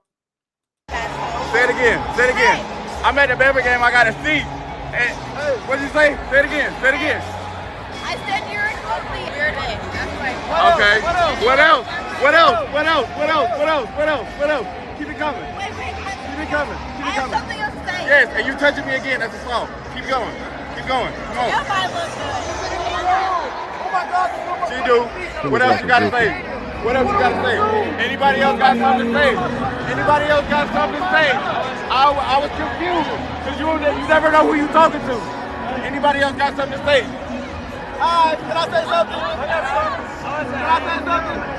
Hi, hey, Mom. Everybody here. Everybody, you're right now. Time. What I want to also highlight, I'm glad I paused that. I want y'all to notice this one directly in the background. Notice how she's with the white girls and she's not with the white girls because she's trying to disassociate herself from certain things. But she's still associating herself, right? And this is what I've talked about a majority of times when it deals with this platform, which is the Mato minority, which are the Asians, who have been a wedge when it deals with black folks and everything of the sort. These are exactly the same group who voted against affirmative action, who then found out later on that because of affirmative action, aka because black people fought for stuff in this country, that they, along with white women, were the main ones that were actually gaining the most from affirmative action. And that because they decided to vote against affirmative action and keep it directly up there because they thought it was going to hurt black people more than anybody else. Oops. Now the Asians are suing colleges trying to, get right back in there. But I thought you were smart. I thought that only the blacks needed affirmative action. Oops. I guess not. Right. Well, let's keep going. Everybody, you're right now. Okay, you got your moment. You get your 15 minutes of fame. Okay. This video took place at the University of Alabama versus LSU game. If you're not familiar with what goes on at the University of Alabama, this weekend was known as Black Alumni Weekend. I get to the stadium an hour before the game starts, just like everybody else. If you're not familiar with how the University of Alabama works when you get to a game, if you're in the student section and you sit behind a goal post, 45 minutes before the game, that is reserved for student organization seating, and you have to have a wristband. I did not sit in that section. The section that I sat in was first come, first served student seating on the 10-yard line. Roll the clip. Got to that stadium hours ahead of time to be able to save spots. The people in front of us had saved that entire row to be able to save spots for their friends. So I got to pause it right there. Notice the model minority is making a video in defense of her white counterpart. Color me surprised when she pulled up to the line in order to hold the line and defend the white folks from the type of actions and words that they were using at the point in time, trying to say that, oh, well, we were in the right for doing what it is that we were doing, and realistically, the other people were wrong. Have saved that entire row to be able to save spots for their friends. At the University of Alabama, you cannot save seats in first come, first served student seating, especially on a game day like LSU versus Alabama. And as you stated, they saved a whole row of seats. At the time, it was only me and my one other friend. Right now. Everybody, you're right. These are the guys that were saving the seats. The girl behind me was not saving these seats. She did not meet these people or know these people, but let's roll the clip. Now, because we had gotten friendly with the people in front of us, we helped them to try and say, those spots are taken, you can't sit there, I'm sorry, they're saved. Help them. Hey, say it again, say it again. I said you're an ugly ass, weird ass bitch. That's right. Okay. I asked her repeatedly to leave me alone because, one, I was sitting by people that did not know her. I was sitting in seats that were not hers. I was not sitting next to her, and not one time did I ever say anything to her. She continued to call me all kinds of names and slurs during the duration of the game, except the one that she did not want to repeat on camera, and you know it. She sat there and she antagonized me the whole game, and now you are upset because I recorded her and let everyone see her behavior. You made statements like the one you didn't want to repeat on camera, and you also made claims that I did not go to the university. You made claims that it was no way that I could ever go to the same university as you. Now, to talk about the guys that saved the seats in question that she was helping defend, me and them talked. As you can see in the video, let's roll the clip. Right now. Everybody, you're right. We discussed the situation. They told me that they were saving the seats. I said that's fine because I was not going to move. Once they realized that they were not going to bully me out of a seat that they couldn't save, they said, do you mind if our friends just come and sit here? I said, okay. We helped them to try and say those spots are taken, you can't sit there. I'm sorry, they're saved. I arrived and sat in these seats with 43 minutes on the game clock before the game started. The game started at 6:30. The video I posted of your friend, I posted exactly at 6:50, 20 minutes into the game. Picture right here. Up until the first half, your friend continued to cuss me out about a situation that was not hers. She continued to say, I don't even go here. When I first arrived in my seats, the guys that I inserted a picture of, they were all making claims that I did not go to the university, insinuating that there's no possible way that I could attend the same university as him. This was the last person to walk up to me. If you had been following me prior, you know that his video posted first before the girl's video posted of her cussing me out sitting behind me. He came up to me last and also tried to bully me out of my seats. Once I pulled out my ad card and proved to him that I was a student, he still continued to antagonize me. Once I got tired of being antagonized, I took a video of him and I recorded a video of the girl sitting behind me. However, you do not see his video because this guy chose to apologize. He chose to make amends, but he only did this once he seen that I posted video on social media because of the things you guys were saying to me. I still chose to turn the other cheek and finish watching the game that I paid to come and see on student seats. I paid $80 for you to sit there and cuss me out the entire game. For anyone wondering, this girl cussed me out for people that she did not know, antagonized me for almost an hour. And mind you, the people that they were saving seats for still had room to come and sit. So there we go. And I want to note, in instances like this, where you have these women, the Asian minority, and let's go back to Becky Sue right here. Those two women, for the black guys out there that always want to sit up there and say stuff, these will be the two women out here that will get you locked up real quick. They can, at least one of them, such as her lineage has caused a lot of deaths, a lot of things to be turned to ash. Rivers, lakes, ponds, whatever it is, forests, strip malls. Her lies are so tall that they have devastating weight and power directly behind them. But again, regardless of any of that history, you guys never happened to put these women directly in check, which is a little bit weird to me, a little bit odd to me. I say the exact same thing that I say directly about the divestors. This is when I tell people that I try to make things as even as possible. This is why, I showcase a variety of content here. But again, while you want to pedestalize and say that people are so great and all of these things, you're allowing this woman here to potentially formulate some type of cause and or a story to potentially try to get this dude locked up. All she has to do is lie. Like, realistically, in that stadium, if she basically yelled and screamed, if everybody was paying attention to the game and she just yelled and screamed saying that black guy did something, there's going to be men coming from around the other side of the stadium to come see that guy. Drunk or not. Drunk or not. Like I said before, that man paid for a seat. They were trying to save seats. You're not saving seats, ma'am. You're not saving seats at all.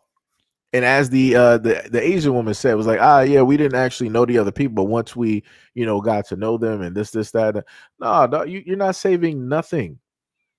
You're not saving anything. They're going to have to sit somewhere else in the stadium. Somewhere else. It'd be like that. But you can't tell people nothing. Can't tell people nothing. They don't want to listen. They don't want to listen. So next, we're going to go to the brother Mike Epps. To celebrate. And we're going to listen to what it is that he basically has to state. So, in a sense, he's saying that, just preface it, he's going to basically state that, as people, specifically, I'm just going to put this on the black community. As a community, we should not celebrate people just getting out of, jail or prison. Because we know 9 times out of 10, you more than likely did something to get there. right? And we shouldn't be trying to celebrate them, throw a barbecue and all the other type of stuff, because that's basically stating that, all right, it's like you did go in here because of what you did, but we're going to celebrate that you're coming out by way of because how it is that you got there, right? Your bad actions enabled you to be there, and now we're going to celebrate you being freed, even though the only reason that they happen again is because of your bad action. Like it's given like positive reinforcement to something that's negative, right? So let's just take a listen. Those are the wrong journeys to celebrate, young men. There's no reward for coming home after 30 years. You don't get no care package. You are a failure. It's facts. Get out here and help these kids. Now, pay that back forward. You see what I'm saying? That's the reward. I got. Right. So we heard that, right? Mike Epps said that if you are a man and you've been locked up for like 20 to 30 years, like you ain't getting no care package. You're not getting no type of money. Like you're not getting no barbecue, no party, no celebration. Like what you should be doing is like, since you've been gone for 30 years and the reason that you was there was because of like stuff you was ripping and running through the streets and all this other type of stuff. And now you got other young dudes following directly after you. After you get out, come to these streets and start talking to these young dudes that basically look up to you and idolize you. Fix that situation. And he's right. He's 1,000% right. Like that's nothing to sit up there and try to pedestalize. Like it's crazy. Like it's to the point where it's like this, dog. You got parents out here that will celebrate prison and jailbirds highly and be proud of them. Be like, yeah, you know, such and such is out finally, and rah, rah, rah. They'll really be directly on that type of time. But yet, when you got somebody that goes to school and that graduates, where's that same enthusiasm? Where's that same happiness? Oh, I guess what people are going to say, oh, well, that's what you're supposed to do. You're supposed to get good grades. You're supposed to get a degree. You're supposed to do this and that. You're not doing it for nobody else. You're doing it for you. So why should anybody actually, you know, celebrate it? And that. So who did that person go to jail for? Themselves. Why did they go to jail for? Themselves. So because they enabled themselves to go to jail and they decided to do rip around through the streets, we should celebrate and come together that they're free because of their own negative actions that put them in that. Like I said, I get lost even trying to, you know, reiterate what it is that that I initially said. Like I said, it's confusing. So now, if anybody knows this person, this is Blueface. Obviously, he just got out and he's been away for quite a few years, and he has brand new tattoos directly to match. And we're going to hear what Blueface has to say about the comedian Mike Epps. Okay, Mike Epps. I ain't gonna lie, when I seen that video saying that, where's my controller at? I knew it was gonna be taken wrong. Just because, you know, people are living a certain lifestyle and it's not working. I would be equivalent to somebody coming out and saying we shouldn't celebrate somebody who's on stage telling jokes. They should go to school. They should go to school and go to college and be bigger and better. We shouldn't celebrate nobody on stage telling jokes. That's clown shit, no? I could be misconstrued as well, you know, so I think you went left, you know, people's lifestyles. 3, 2, 1, you know, go. You can't really speak on people's lifestyles, man. Anybody coming home, you did things the right way, you kept it solid, should definitely be celebrated. If you can get on stage and tell jokes, no one man has enough power to speak on other lifestyles, you know. However people living, if they keeping it solid to that, I think Mike Epps, I think you should just stay in your place, brother. You shouldn't even speak on that type of lifestyle because you're not living that type of lifestyle. So, like I said, the best way for me to help you understand is a motherfucker coming out and saying, yo, I don't think we should celebrate comedians. They just tell jokes all day. They're very uneducated. They're very class clowns. You know, they've been a problem in school, so you shouldn't celebrate them because they're funny. You would be offended by that, right? So imagine somebody living a lifestyle that comes with jail, prison, and they come home and they get they should be celebrated because that ultimately what makes them want to be free and do better. So I see where you're coming from, but at the same time, they ain't gonna fuck with that, you know? Real niggas ain't gonna fuck with that game. What's up, y'all? It's your man Mike Epps, man. I just want to. So we heard that, right? So this is the one thing I wanna just get very clear, because I done had like men over the course of my time doing this one to posture and get up in my comment section and tell me like, yo man, yo Seji, you don't know nothing about the politics of the streets. You need to you need to stay out of that and mind your business. You know, you're just a square and all this other type of stuff, and you're just a civilian. And I'm like, yeah, that's cool, but also inadvertently, whatever y'all got going on is going to affect quote unquote the squares, the normal people that make society what it is at this current moment in time. The reason that you can go to these fast food joints, normal people. The reason that you got that cell phone, the computers, the game systems, the TVs, even the house that you got is because normal, average, everyday people that are squares. So those are the people that are affected by your negative behaviors out here when it deals with gang culture and all this other type of stuff. Where y'all sitting up there shooting up blocks, killing families, little babies and kids, ripping and robbing and running through the streets, taking lives unnecessarily. So it's like, it's crazy where, you know, I'll sit up there and see dudes trying to tell people like, yo, man, stay out of, you know, don't sit up there and speak on gang or street stuff because, you know, you ain't really about that. And you don't know nothing about their life. And, you know, you should just like, you know, stay away and like, you don't speak on it at all. But I'm like, at the same time, right, I should basically say like, you should be speaking on quote unquote normal, average, everyday life that everyday normal people live. You're not normal, right? You're a superhero, right? We shouldn't be speaking on superheroes, right? you're in the gang, you got this, y'all be running the streets, y'all run the blocks, y'all own them bad boys, right? Y'all be owning the banks too, and all the restaurants, right? So we shouldn't speak on y'all because y'all basically the mob out here, right? Y'all shouldn't be speaking on normal people. You shouldn't be speaking on normal things.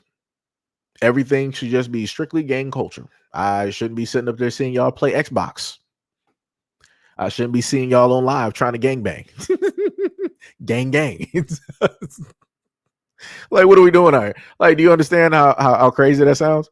Where you're trying to tell people that they can only speak within a certain space when it deals with things that inadvertently affects those exact same people. That's some crazy work. That's diabolical. And then you're trying to sit up there and say like, you know, we could also sit up there and say that, you know, we should celebrate, you know, class clowns, comedians, and this, that, and the third, and all these other comedians are not ripping and running through the streets. They're not in sprinter vans doing drive-bys and doing all this other type of stuff. They're not the ones trying to catch a lick. They're not the ones trying to, you know, rob people for their jewelry and do all this other type of, like, comedians ain't doing that. Comedians are there to sit up there and press the bounds of the boundary of, you know, of comedy, of going or what is going on in society. Comedians have a unique gift where they can turn a very serious topic into something that is funny. You don't see nobody in gangs doing anything close to what comedians are doing. Laughter can actually heal people, right? It can get people through a lot of pain. It can get people through depression. It can get people through a lot of things because you're going to have chemicals. When you're laughing, when you're happy, different chemicals happen.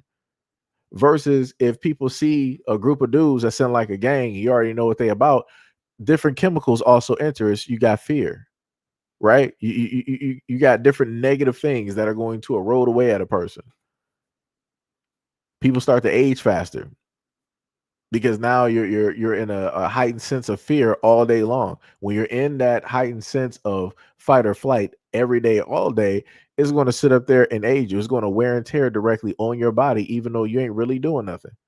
But it's just because you're in that mental state, and whatever your mind frame is basically in, your body is going to reflect that. So again, to try to say that you're trying to do this comparison to apples and oranges, like, it don't make no sense. Like I said, it's cool. You were offended because you in a gang. All right, I got it. Good. But that comparison, that no, it just wasn't it. Like this, the whole rebuttal that you gave, it just wasn't it. You could have just not said anything. Could have just not said anything. because to my knowledge, at least from the clip that I'm about to play, oh well, at least the clip that was played earlier, I don't even think he even mentioned Blueface. I'm not even sure if Blueface is even mentioned by name. So it's like it's crazy to me to see people that potentially weren't even mentioned get offended. I'm like, just say that you felt a certain type of way about it because you just recently got out. There was another guy that got out that's been famous for a long time, Max B, and people were waiting for him to get out for the longest time possible. You had fields of rappers sitting up there rapping about him in a variety of lyrics for like close to 10 years. And now he's finally out. Right? But let's go into Mike Epps' apology, then we'll talk about that. Get on here and clarify and clear a few things up. Number one, about the brothers coming home from prison being celebrated. I've always been a part of reform. I got brothers right now from my hometown that I'm trying to help come home. They've been in prison forever. I think you guys might have misunderstood what I was saying. I might have said it the wrong way, but what I was trying to say is we don't want to send kids mixed messages about coming home from prison, being celebrated, you know, feeling like you got to go to prison to do 30, 40 years to be celebrated. I think you guys misunderstood that, you know, misunderstood what I said. Wasn't saying that it was wrong to be celebrated, but we don't want to send a message to the kids saying prison is great, that you want to go home, go do 30 years and come home. You know, I don't think that's cool. So I'm sorry if anybody took it the wrong way and got offended. I love my brothers. I've been incarcerated myself. I understand what that is, but I might have said it the wrong way, but I mean well. And I love you, brothers. Free my brothers that's coming home. My man Derek, free all the guys that's coming home, man. And about the food stamp thing. The food stamp thing was misunderstood too. What I was saying is that we need to break the cycle of being on food stamps. There's 3 generations of people that have been on food stamps. Of grandmother, mother, and daughter, that's crazy. We gotta do better. We can't think that we need assistance. I know there's some people out there that need assistance. That's well, fine, and understood. But there's people out there taking advantage of the system that's not good. So just want to apologize if I offended anybody. You know I love y'all, man, and keep on doing the right thing. Peace. So this is where we are, where we have comedians that have to, in a sense, apologize again because they got brands, right? Sponsors, deals, and different things of that nature. Mike Epps, let me just pull on the food stamp thing. He more than likely had to apologize for the food stamps because primarily that dealt with the women. And let me just specifically state the people that probably got offended were more than likely Black women, specifically there. Even though we got stats to basically show who realistically is using food stamps, that's not going to sit up there and stop those who feel offended being offended by what it is that he stated. So he came out and directly apologized specifically for that. Then number 2, we're going directly back to the very first thing, which was Mike Epps. Again, he was stating that, you don't need no celebratory, type of thing when it deals with you coming directly out of prison. You need to, after doing a 20, 30, 15-year stint, you need to come out into these streets and start setting these young boys out here straight. Start fixing the situation of which you created, of which is why it is that you are in prison currently at this moment in time. Right?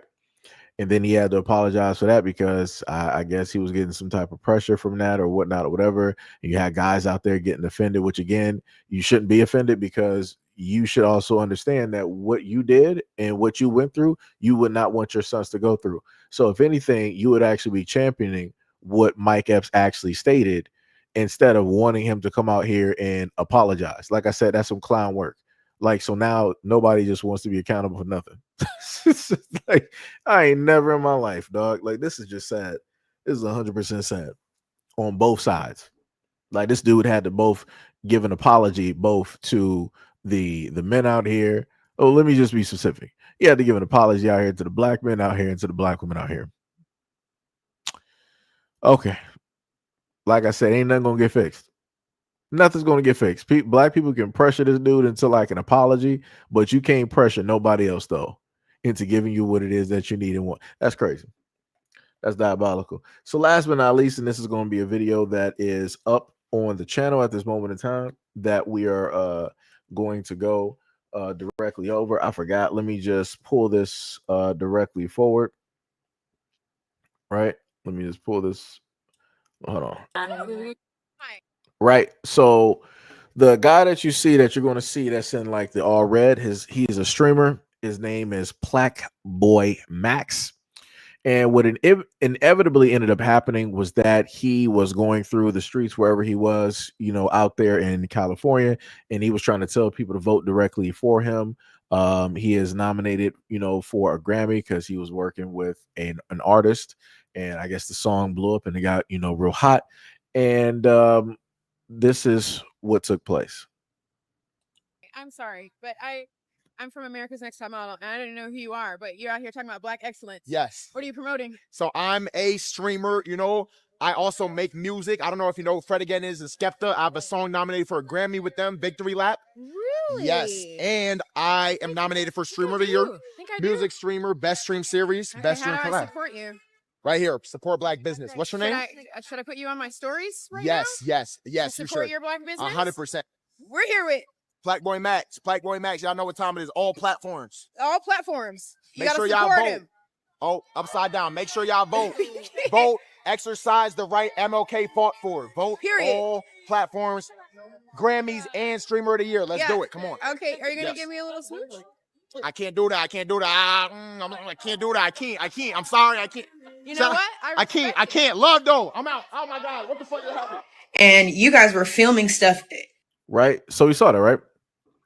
So I want to know that this woman, and she was in America's Next Top Model back in 2005, which puts that lady at the nice age of 40, right? 40 something. Plaque Boy Max is 22. So we notice the age gap specifically there. Just keep that directly in mind. Also, keeping in mind that the woman came up to him. He did not come directly up to her.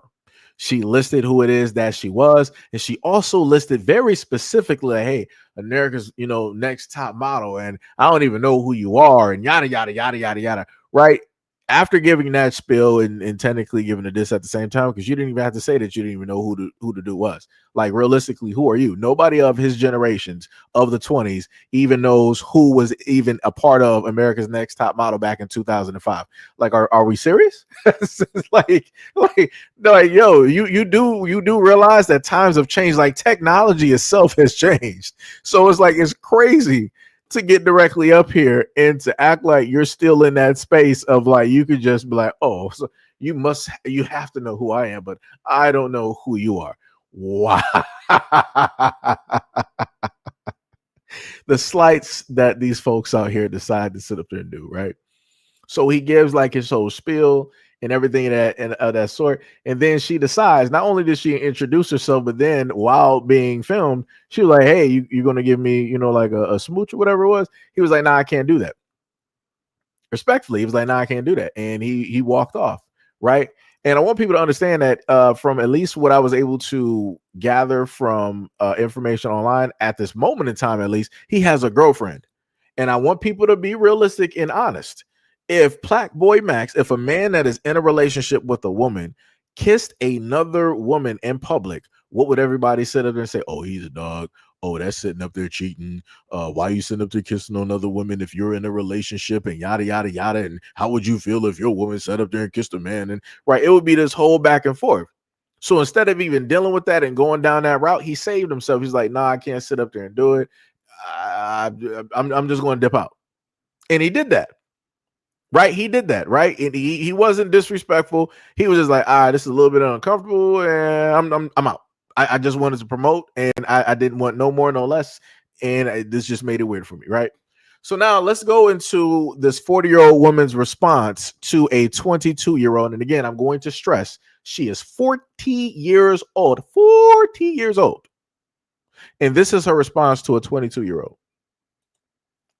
Obnoxiously with every single person who recognized him. I don't even know this guy. I literally am running an empire right now and have no clue who I don't have X and don't even have the time to log in and sign up. So I walked up to you after his little outburst He probably don't even date black women. But I said to you guys very clearly, please don't use that footage. And I don't know what collegiate level you guys are at, if you guys went to college or whatever. But I asked you not to use that footage. Not only did you use the footage, but out of everybody there, you talked to a lot of people. We heard you a mile away. That was the only footage that you used. And I verbally told you not to use it. I have so many things going on right now that I don't have time to take you to court, but I dare you. I dare you to try me, because now you are taking up my time. This 3 minutes that it's taken to post this, I could have been making money. So we heard that, right? And the one part I want people to pay very close attention to is the fact that out of all of these whole situations, she feels as 40 years old, at her ripe age, at her wise age of being 40, she felt as though that she is at the top of her game. She looks the way that she does, and that no man can resist or turn her down. A 22-year-old turned her down and basically walked away. She got embarrassed, and now she feels the need to talk about, I'm potentially going to sit up there and sue you. Sue him for what? Because you're embarrassed? You can basically be his mom. Like, what are we talking about here? He's 20, you're 40. You can basically be his mom, or in some rare instances, you could potentially be his grandmother. What are we talking about here? Just say that you can't take rejection. Just say that you could not sit up there and take rejection from that 22-year-old. You felt embarrassed because you had your two girlfriends, or whatever, directly behind you, and you had to sit up there and try to save face somehow in some way. And we're going to get into how it is that she tried to sit up there and save face after this next video. Because like I said before, the games that she's playing at the age of 40 don't even make any type of sense. And again, she made underhanded comments, doesn't even know who you are. This little comment, I don't even use X or whatever this is. And like I told people before, if you're on social media, you're running this empire, you're trying to create a presence everywhere, you're going to use every single social media platform known to man in order to monetize and get whatever gains that you could potentially sit up and gain, no matter how big, small, or medium it is directly out here. Like, what are we doing? What are we doing? And then on top of that, Black Boy Max is not like just X. Like, everything that he does is specifically on Twitch. Like what are we talking about? You're talking about running an empire, and it seems like you don't even really know that much about social media. So much for running an empire. Like, that makes no sense. I'm not sure how you're running anything when you're not even really using the main sources to generate as much eyes as you can possibly get onto whatever it is that you're building and or doing. Let's continue. Your new fame, his Instagram, I don't even know who gave him the idea. Do you know the connotation behind the word plaque? And I don't know if this is maybe a different kind of plaque that you're talking about. Maybe it's a different one. But the first thing I thought of, because I don't think he has any real plaques, was plaque on your teeth. Okay. You maybe want to understand the connotation and the vibration that certain words carry through society. I don't give a damn about who you think you are or any of your followers. But he walked away from me so disrespectfully. And it doesn't matter about America's Next Top Model. You don't ever depart from a real woman in that nature. Ever. What? You played yourself. And good luck with that Grammy. Good luck. I really genuinely hope you get it. Because that's probably going to be the height of everything that you get. But that's none of my business. It's between you and God. So I want to note, this woman doesn't know the strength and the power of these young guys out here on social media. I'm talking about, you got multi-million or billion, in some instances billion-dollar industries banging on the door of these young social media guys, trying to get their products, trying to, get them to sponsor their product. Like, they're trying to, a lot of these businesses are trying to do a lot of things. They're not running and chasing you down, man. These dudes are getting consistent views, like 30, 40, 100, millions of people sitting up there watching them. You're talking about that's going to be the height of, no, like, these young dudes out here that's on social media, that's streamers, they are the wave of the culture at this current moment in time. You are not. You are yesteryear. Like how they used to call the man of yesterday, not the man of tomorrow. How they used to say that for Superman. Yes, you are the woman of yesterday. You are the celebrity of yesterday. Nobody of this generation knows who it is that you are. They probably don't even know what America's Next Top Model is. Like, ma'am, that was 2005. You are living in the past. Like, get together. Like I said, this is what ego looks like. And then you still want to go through and make a second video and you taking slights at this dude. Good luck on that Grammy and his little this and all these other. I thought about plaque on the cheek. Really? You're corny. You're being corny. You're being corny. Not enough people actually call women corny. This woman is corny. Really? That's what we're doing. That's what we're doing. Like you being childish on social at your ripe age of 40. You're being this childish on social media because this young dude rejected you because he has a girlfriend. And people say that men have pride and ego issues. This is what it looks like when women get rejected. This is what that looks like. Like I said, when men get rejected, it's not the end of the world. It's just a Tuesday. When women get rejected, that's like 50 years. They're going to be feeling that for 50 years. Like I said, for men, it's just a Tuesday. We've been going through rejection our whole lives. It's just nature. We're used to it. Women are not. Women are not. And obviously, you see somebody that was a top model and this, that, and the third, used to, being the attention of every room of every single guy that she basically saw. And da, da, da. She's still living in that fantasy. That is not the reality of today, man. How you basically look, there are tons of young women directly out here, a dime a dozen. Like I said, maybe back in like 05, all right, you got it. Now, no. People don't realize how evolution happens, how times basically changed, how what was rare at maybe one point in time is everywhere at this moment in time. It's crazy work. But now this is where we're going to peel back the video, and I want to show you how childish this is. This is why I sit up there and try to tell people that beauty is not everything. Because listen, now we heard both of the videos and how it is that she wanted to speak on Playboy Max, right? Let's look at what she said after the initial encounter when he turned her down from that kiss. I can't do that. I can't do that. I can't do that. I can't. I'm sorry. I can't. You know what? I respect I can't. it. Goodbye, sir. I wish him the best. The gag is that I wasn't even going to allow him to. Now the question is, do we post it on the ground? Nah. Let me go back real quick. I wasn't even going to allow him to. Now the question is, do we post it on the ground? And then this one right here with the glasses, you heard her very loudly in the background. She was like, and the gag is when the top model, when the top model was speaking, was like, the gag is I wasn't even going to allow him to kiss me. And then the one in the glasses in the background, right? What are you writing for? What are you even co-signing directly on at this moment in time? Like, what are you doing? What do you simmer down? Simmer down and stay directly in the background. And this is the other thing that I want to sit up there and let a lot of women directly out there know. How y'all don't realize that a lot of y'all enemies are directly amongst you. I want you to notice the looks of all of the women that are directly here. Notice who is at the front of the camera and who more than likely gets the most attention when they are out. And then pay attention to the others. A lot of women don't realize that women like this will have other women that cannot compete in looks with them so that they look better, so that they look more attractive. Your own friends, for the women out there, your own friends, or even in some instances, your family will sit up there and play you directly in front of your face and you won't even know it. So again, while a lot of people want to sit up there and focus and talk about men all the time, women, y'all need to start talking about this. And how a lot of y'all, your girlfriends out here be sitting up there playing you.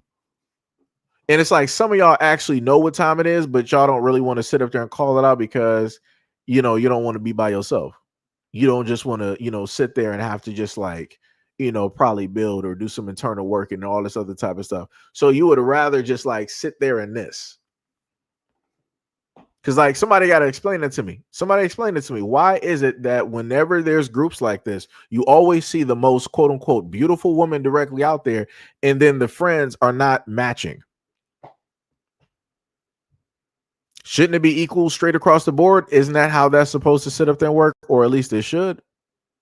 But yet, a lot of times, like I said before, I done seen girls go out, and it don't be like that. They'll make sure to have those in the group, or at least that one in the group, that makes every other girl look more attractive. Like I said, for a lot of women out here, y'all be playing yourselves, and y'all be allowing yourselves to get played. But like she said before, the gag was that she, as a 40-year-old woman, she was asking for the kiss, but she wasn't really going to allow the 20-year-old to kiss her. Okay, dog, you got it. You got it. You got it. All right, man. Let's see how long during the future. Let's see you in 2050. Let's see if you're going to be able to still play these games with guys who are in their 20s. Let's see if you're still going to be able to play these games here. By the time, like I said, 2030, 2050, I'm not even going to go to 2040, 2050. Nobody's going to know who you are. You're not going to be able to pull this exact same thing. You're not going to be able to talk the exact same way as you sitting up here talking right now. Like I said, you're blessed that you have the looks that you do at this current moment in time. You are blessed. Right? But don't mistreat that blessing. Don't mistreat that blessing by having an ugly attitude.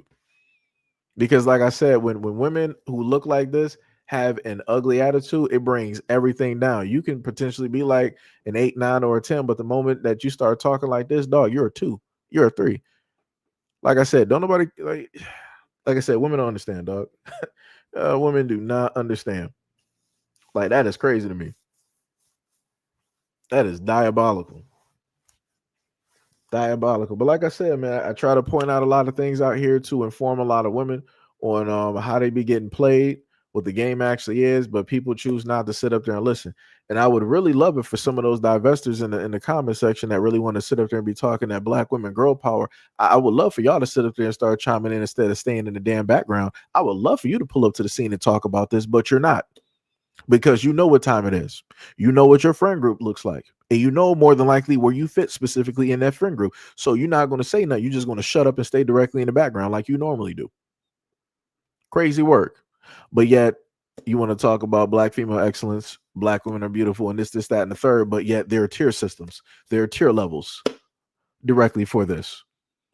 There are certain difficulty settings which you cannot sit up there and bypass no matter how much makeup or what type of surgeries you do. But like I said, people don't want to live in reality. People don't want to have that real conversation. Because just like how this woman here who has the looks that she has, she can't take rejection. A lot of women out here can't sit up there and take facts and the truth when it deals with optics like this. But like I said, I'm the villain at the end of the day. So I guess that's my job to relay this type of information because I'm going to be hated irregardless. I'm going to be hated irregardless, you know.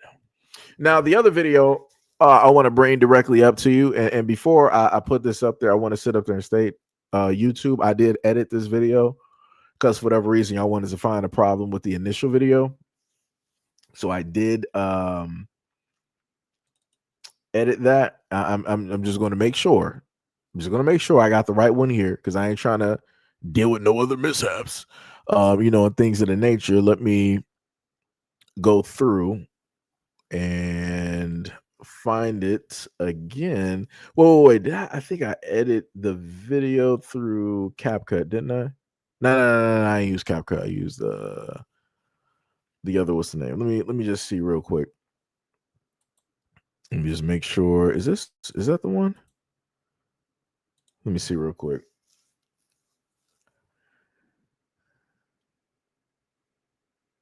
As long as it fades.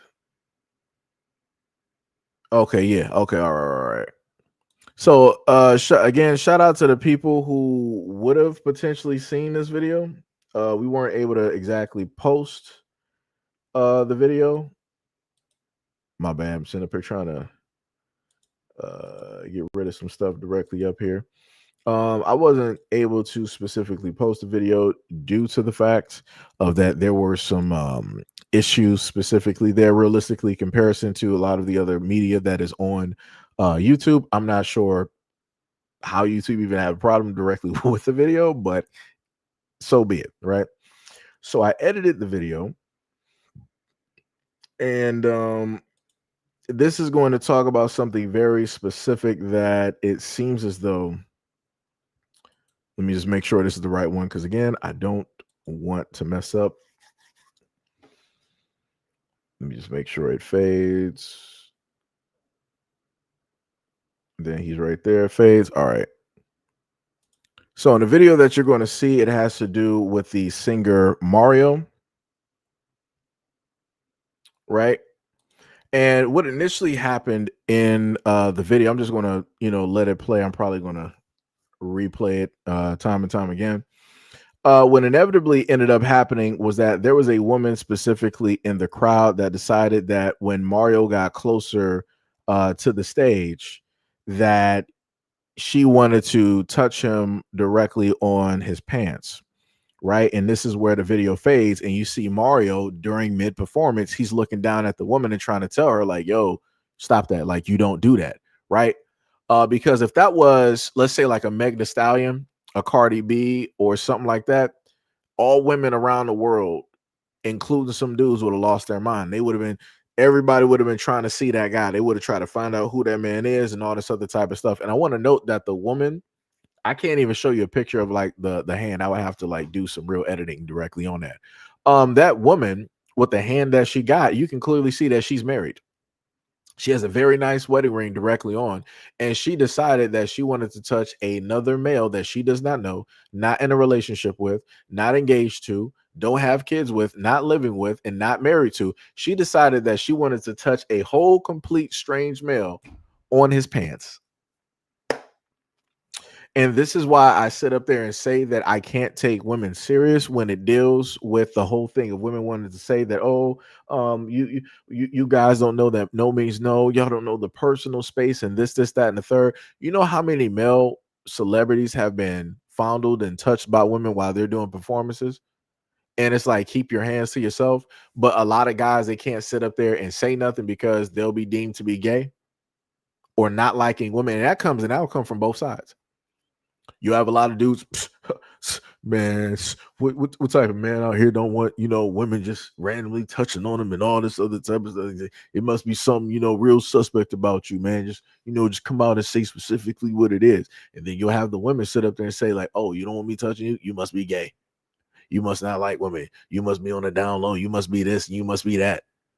Just come out and be your true self." Ma'am, it don't got nothing to do with that. Don't be putting your dirty hands directly on people. And then on top of that, ma'am, you're married. What is wrong with you? How are you whole married at a concert acting like a single woman, doing what single women normally do? Like, this is what I be talking about. Like, you got a lot of birds out here who are married and y'all still birds. You are for the streets.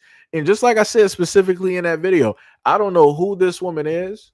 But if social media finds out who this woman is, I want this video given directly to the husband, and I want him to get a divorce immediately. There is nobody can give me or make an excuse on why a married woman is sitting up there touching a random man on his pants. Like, dog, you don't do that. I'm trying to be as not specific, but specific at the same time, right?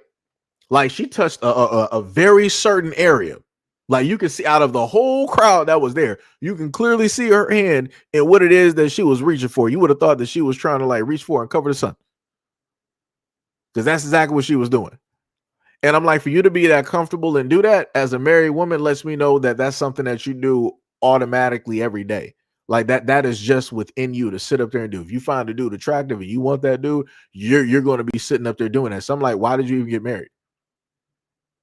Like I said, nobody wants to talk about that. Nobody wants to talk about a lot of these birds out here getting married to still be birds and still be doing bird things. Like that's wild to me.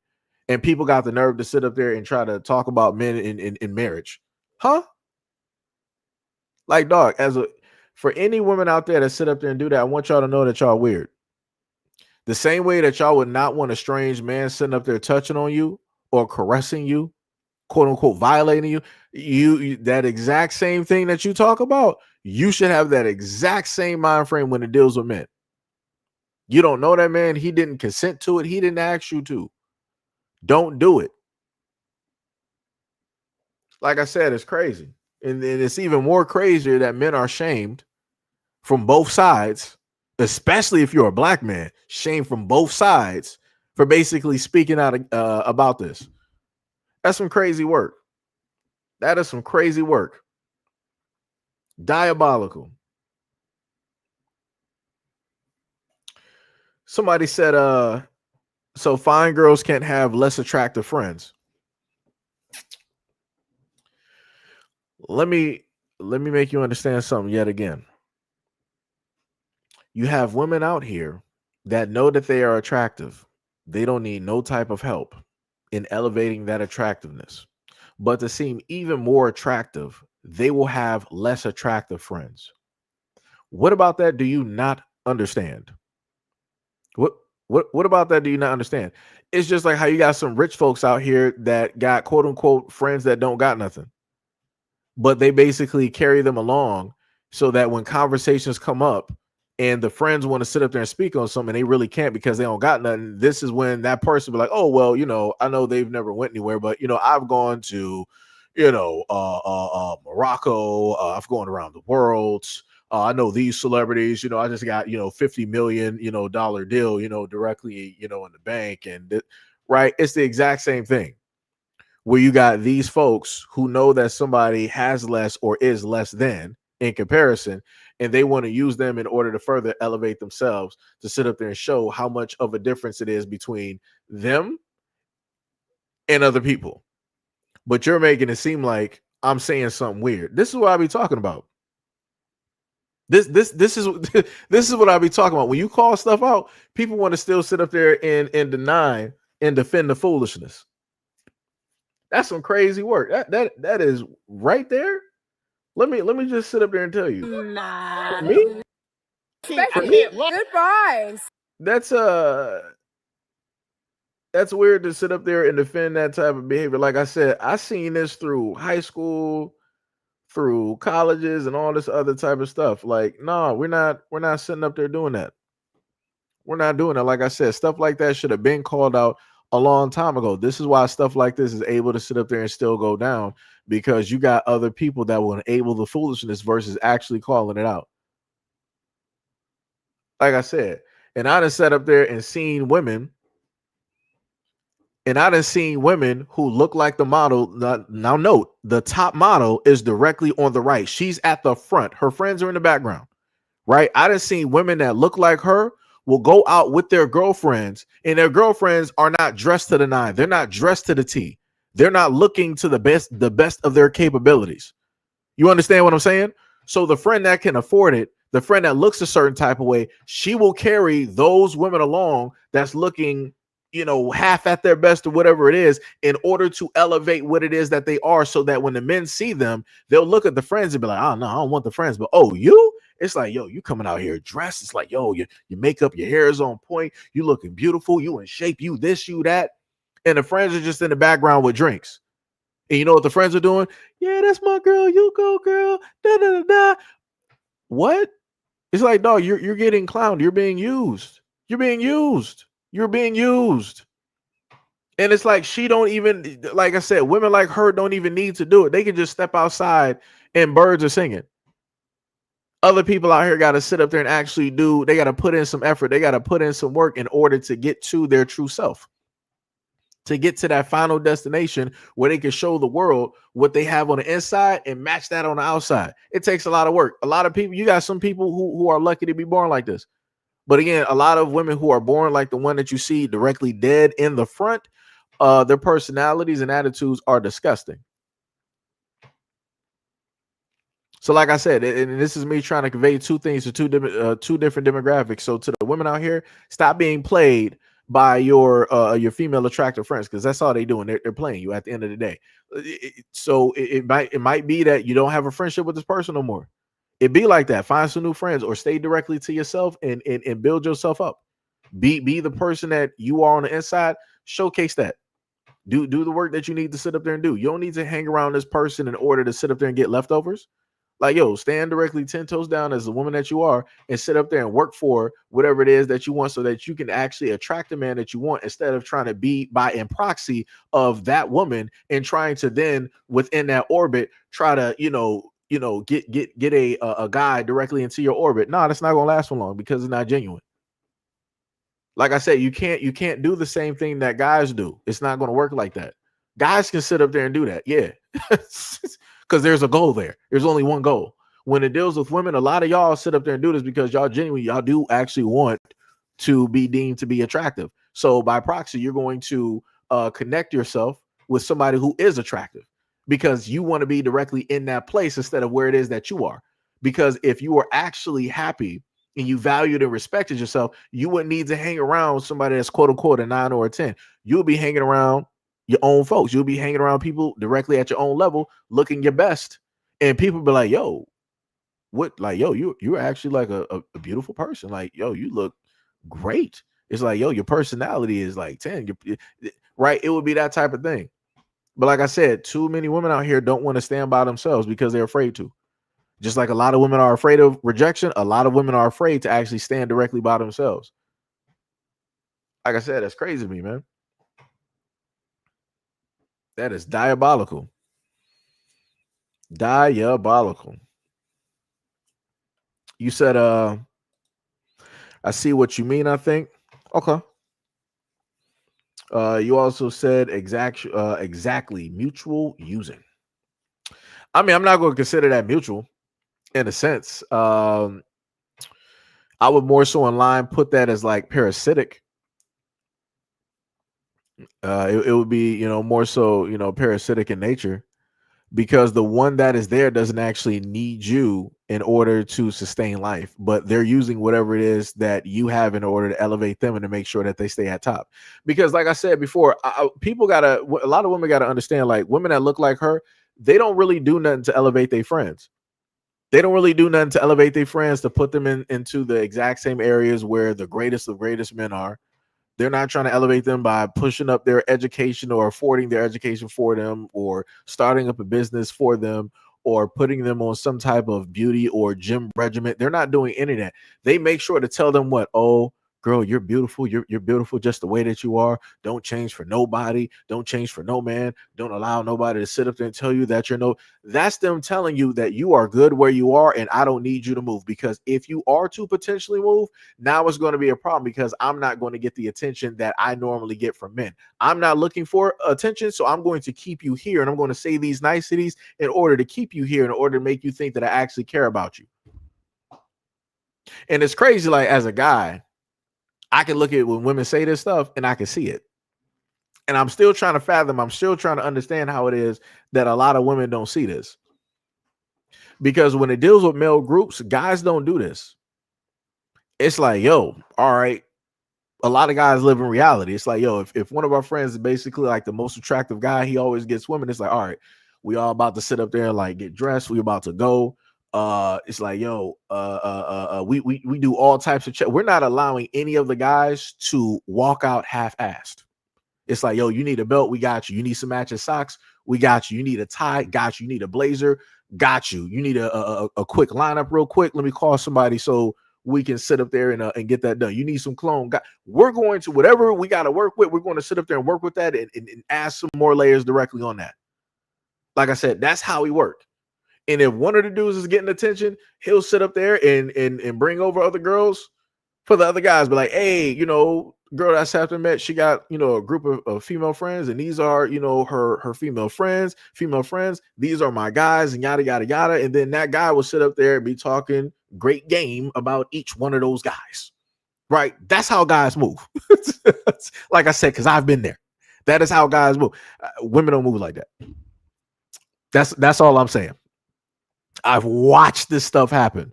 It don't matter if it's from like a middle school standpoint, high school standpoint, college standpoint, real life standpoint. It's the exact same thing. And it's rinse, wash, and repeat. And I'm like, how do y'all not see that you're being played by quote unquote your sisters? And you consider them your best friends. Those are realistically your enemies.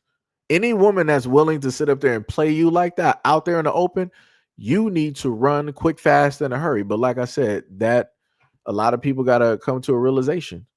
And they got to be specifically honest with themselves and actually live in reality instead of whatever falsehoods or false narrative that they spun directly for themselves. Because a lot of people would rather believe and have more faith in a lie versus the truth and reality. So, like I said, the villain is trying to give information. And the thing I've noticed about a lot of stories when it deals with villains is that a lot of those villains will actually tell a lot of great truth. A lot of great truth, and a lot of heroes can't actually deal with it. They don't know how to bear with it because it breaks the reality that they are specifically in. But, it'd be like that, though. It be like that. D Money said, nah, the friends be blocking hard, so you got to get one of your homies to run interference. I mean, that's true. That's true. And the one that would be blocking real hard is the one in the glasses. The one in the glasses to the far left, she would be the main one blocking any and all things. Like, no, she's not interested. No, she's not this, she's not that. I'm telling you, I'd have seen this before. I'm like, dog, why? Why are you doing this? I'm like, why are you doing this? Because I'm like, wouldn't nobody be blocking if somebody was interested in you? No, nobody would be trying to do that. So why are you trying to bodyguard for other? I'm like, yo, that's crazy. Like I said, a lot of single women will enable and leave other single women single. Like I said, it'd be like that. D Money said, take one for the team so I can run this ISO on Shorty. Volvo said exactly. Yeah, I read that one. Yeah. Yo, what is up, Tippy? Tippy said, sorry, I'm late. I was playing Red Dead Redemption 2. Where do I go to sell gold for money? LOL. Gold for money. They should. I think I remember like a shop in Valentine. I think it was. I was out on the run, so I think I might be in like New Orleans or something like that. Because there were some crimes I committed and I never came back to that game because I was getting chased and I was wanted. So I had to jump a train and jump town real quick.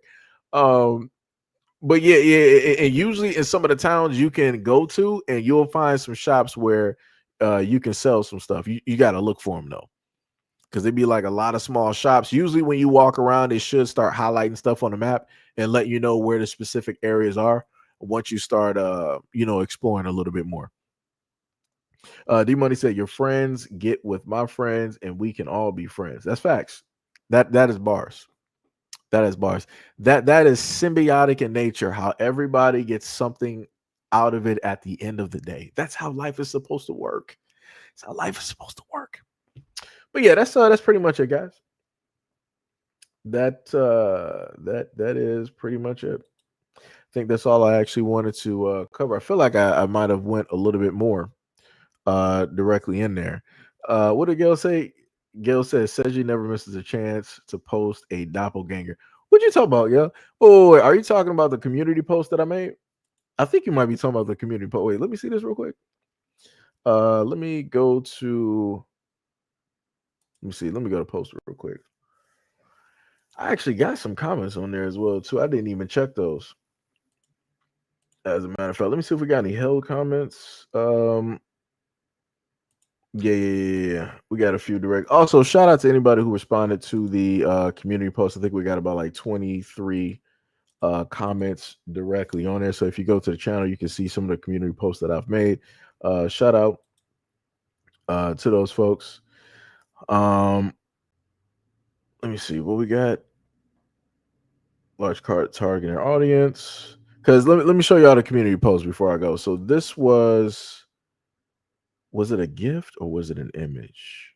I think that'll be classified as a video, correct? Let me see. I'm trying to find it. Yeah. So this is one of the ones that I was trying to tell people about before. So you see this this person right here, right?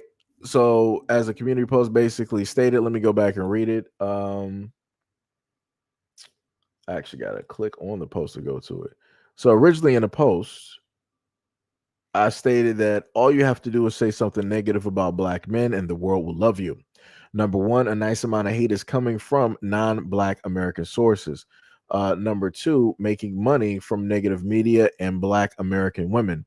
Number three, all to cause / keep a deep divide between black American men and women. And like I said, it's crazy.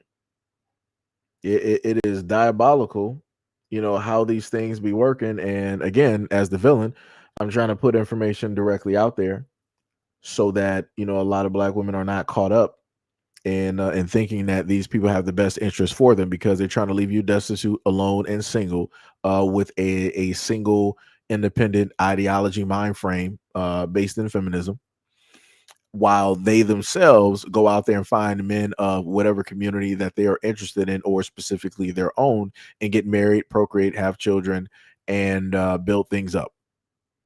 And then at the same time, these same women who want to make content like this, in order to get the eyes and the monies of black women, these are the same ones who are the ops, right? Who are the ones that don't love or like black women at all. And as I've covered before, these are actually the same types of people that get online. And I've covered a video on a live stream before where they were like, African women stated that they are better and more educated than black American women. So, like I said before, it's crazy all over the place how you have a lot of black women allowing themselves to be played in one place or another.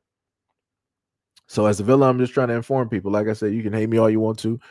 You can not like, the content and all these other types of things, but it is what it is. Face facts and fight that reality, not me. Let me see. Nothing you said. Counter my comment. I'm telling, but it's a target audience. American black women who respond and support this. Hate no longer. Can we see African women and American black women as that different? I'm sitting up here going through some of the comments. Somebody said, wow, somebody's wasting their own time. Look, these four women, screen name. Yep. Somebody said, oh, what was it? Miss Callahan? Yo, had Miss Callahan in here, said, love the new feature. They can't hide anymore. That's facts. That is facts. That is facts. Not like us. Yo, what is up? Not like us. She said in the comment section, I've been saying that the gender wars are nothing but immigrants cosplaying as black Americans. Yeah. Yeah. Like I said, it's a lot of ops, directly out there. And they'll do any and everything in order to do what it is that they want to do. Tippy said, I just left Valentine, maybe Saint Denis. I'm not sure if I made it to Saint Denis, but it's possible. Maybe. Tippy said, I just got here. What I missed? You missed everything, Tippy. You missed everything. We was going for about a good 2 hours and 38 minutes. You might have to just put it on replay and listen to the sound while you play Red Dead. Gail said the girl in the glasses. Wow, Gail, diabolical. That's crazy. You said that you just took off the screen. Man, she ain't nowhere. Gail, that's cold blooded. We ain't nowhere close. Gail trying to play.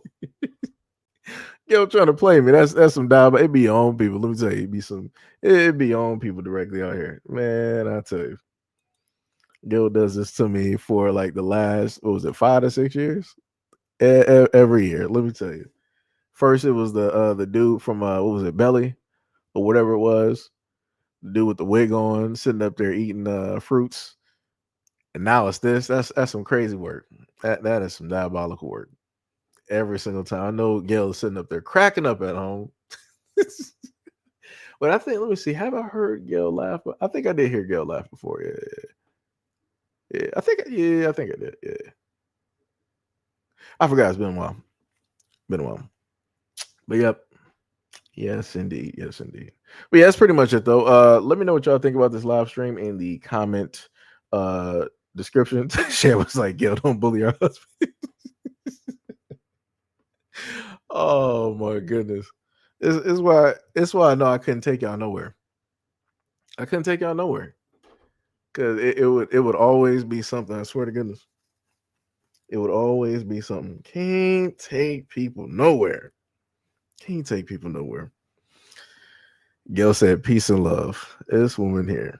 But yeah, y'all go have fun out there. Shout out to any and everybody on both platforms that came directly through to the live stream to see what was going on, what it was specifically about. Shout out to any and all of my moderators directly here for everything that y'all do, both seen, and unseen. Shout out to anybody who has donated directly to the stream. Shout out to Officer Haku for pulling directly up. Shout out to any of the members that we have. I think we just had somebody that actually just I guess you could say subbed up.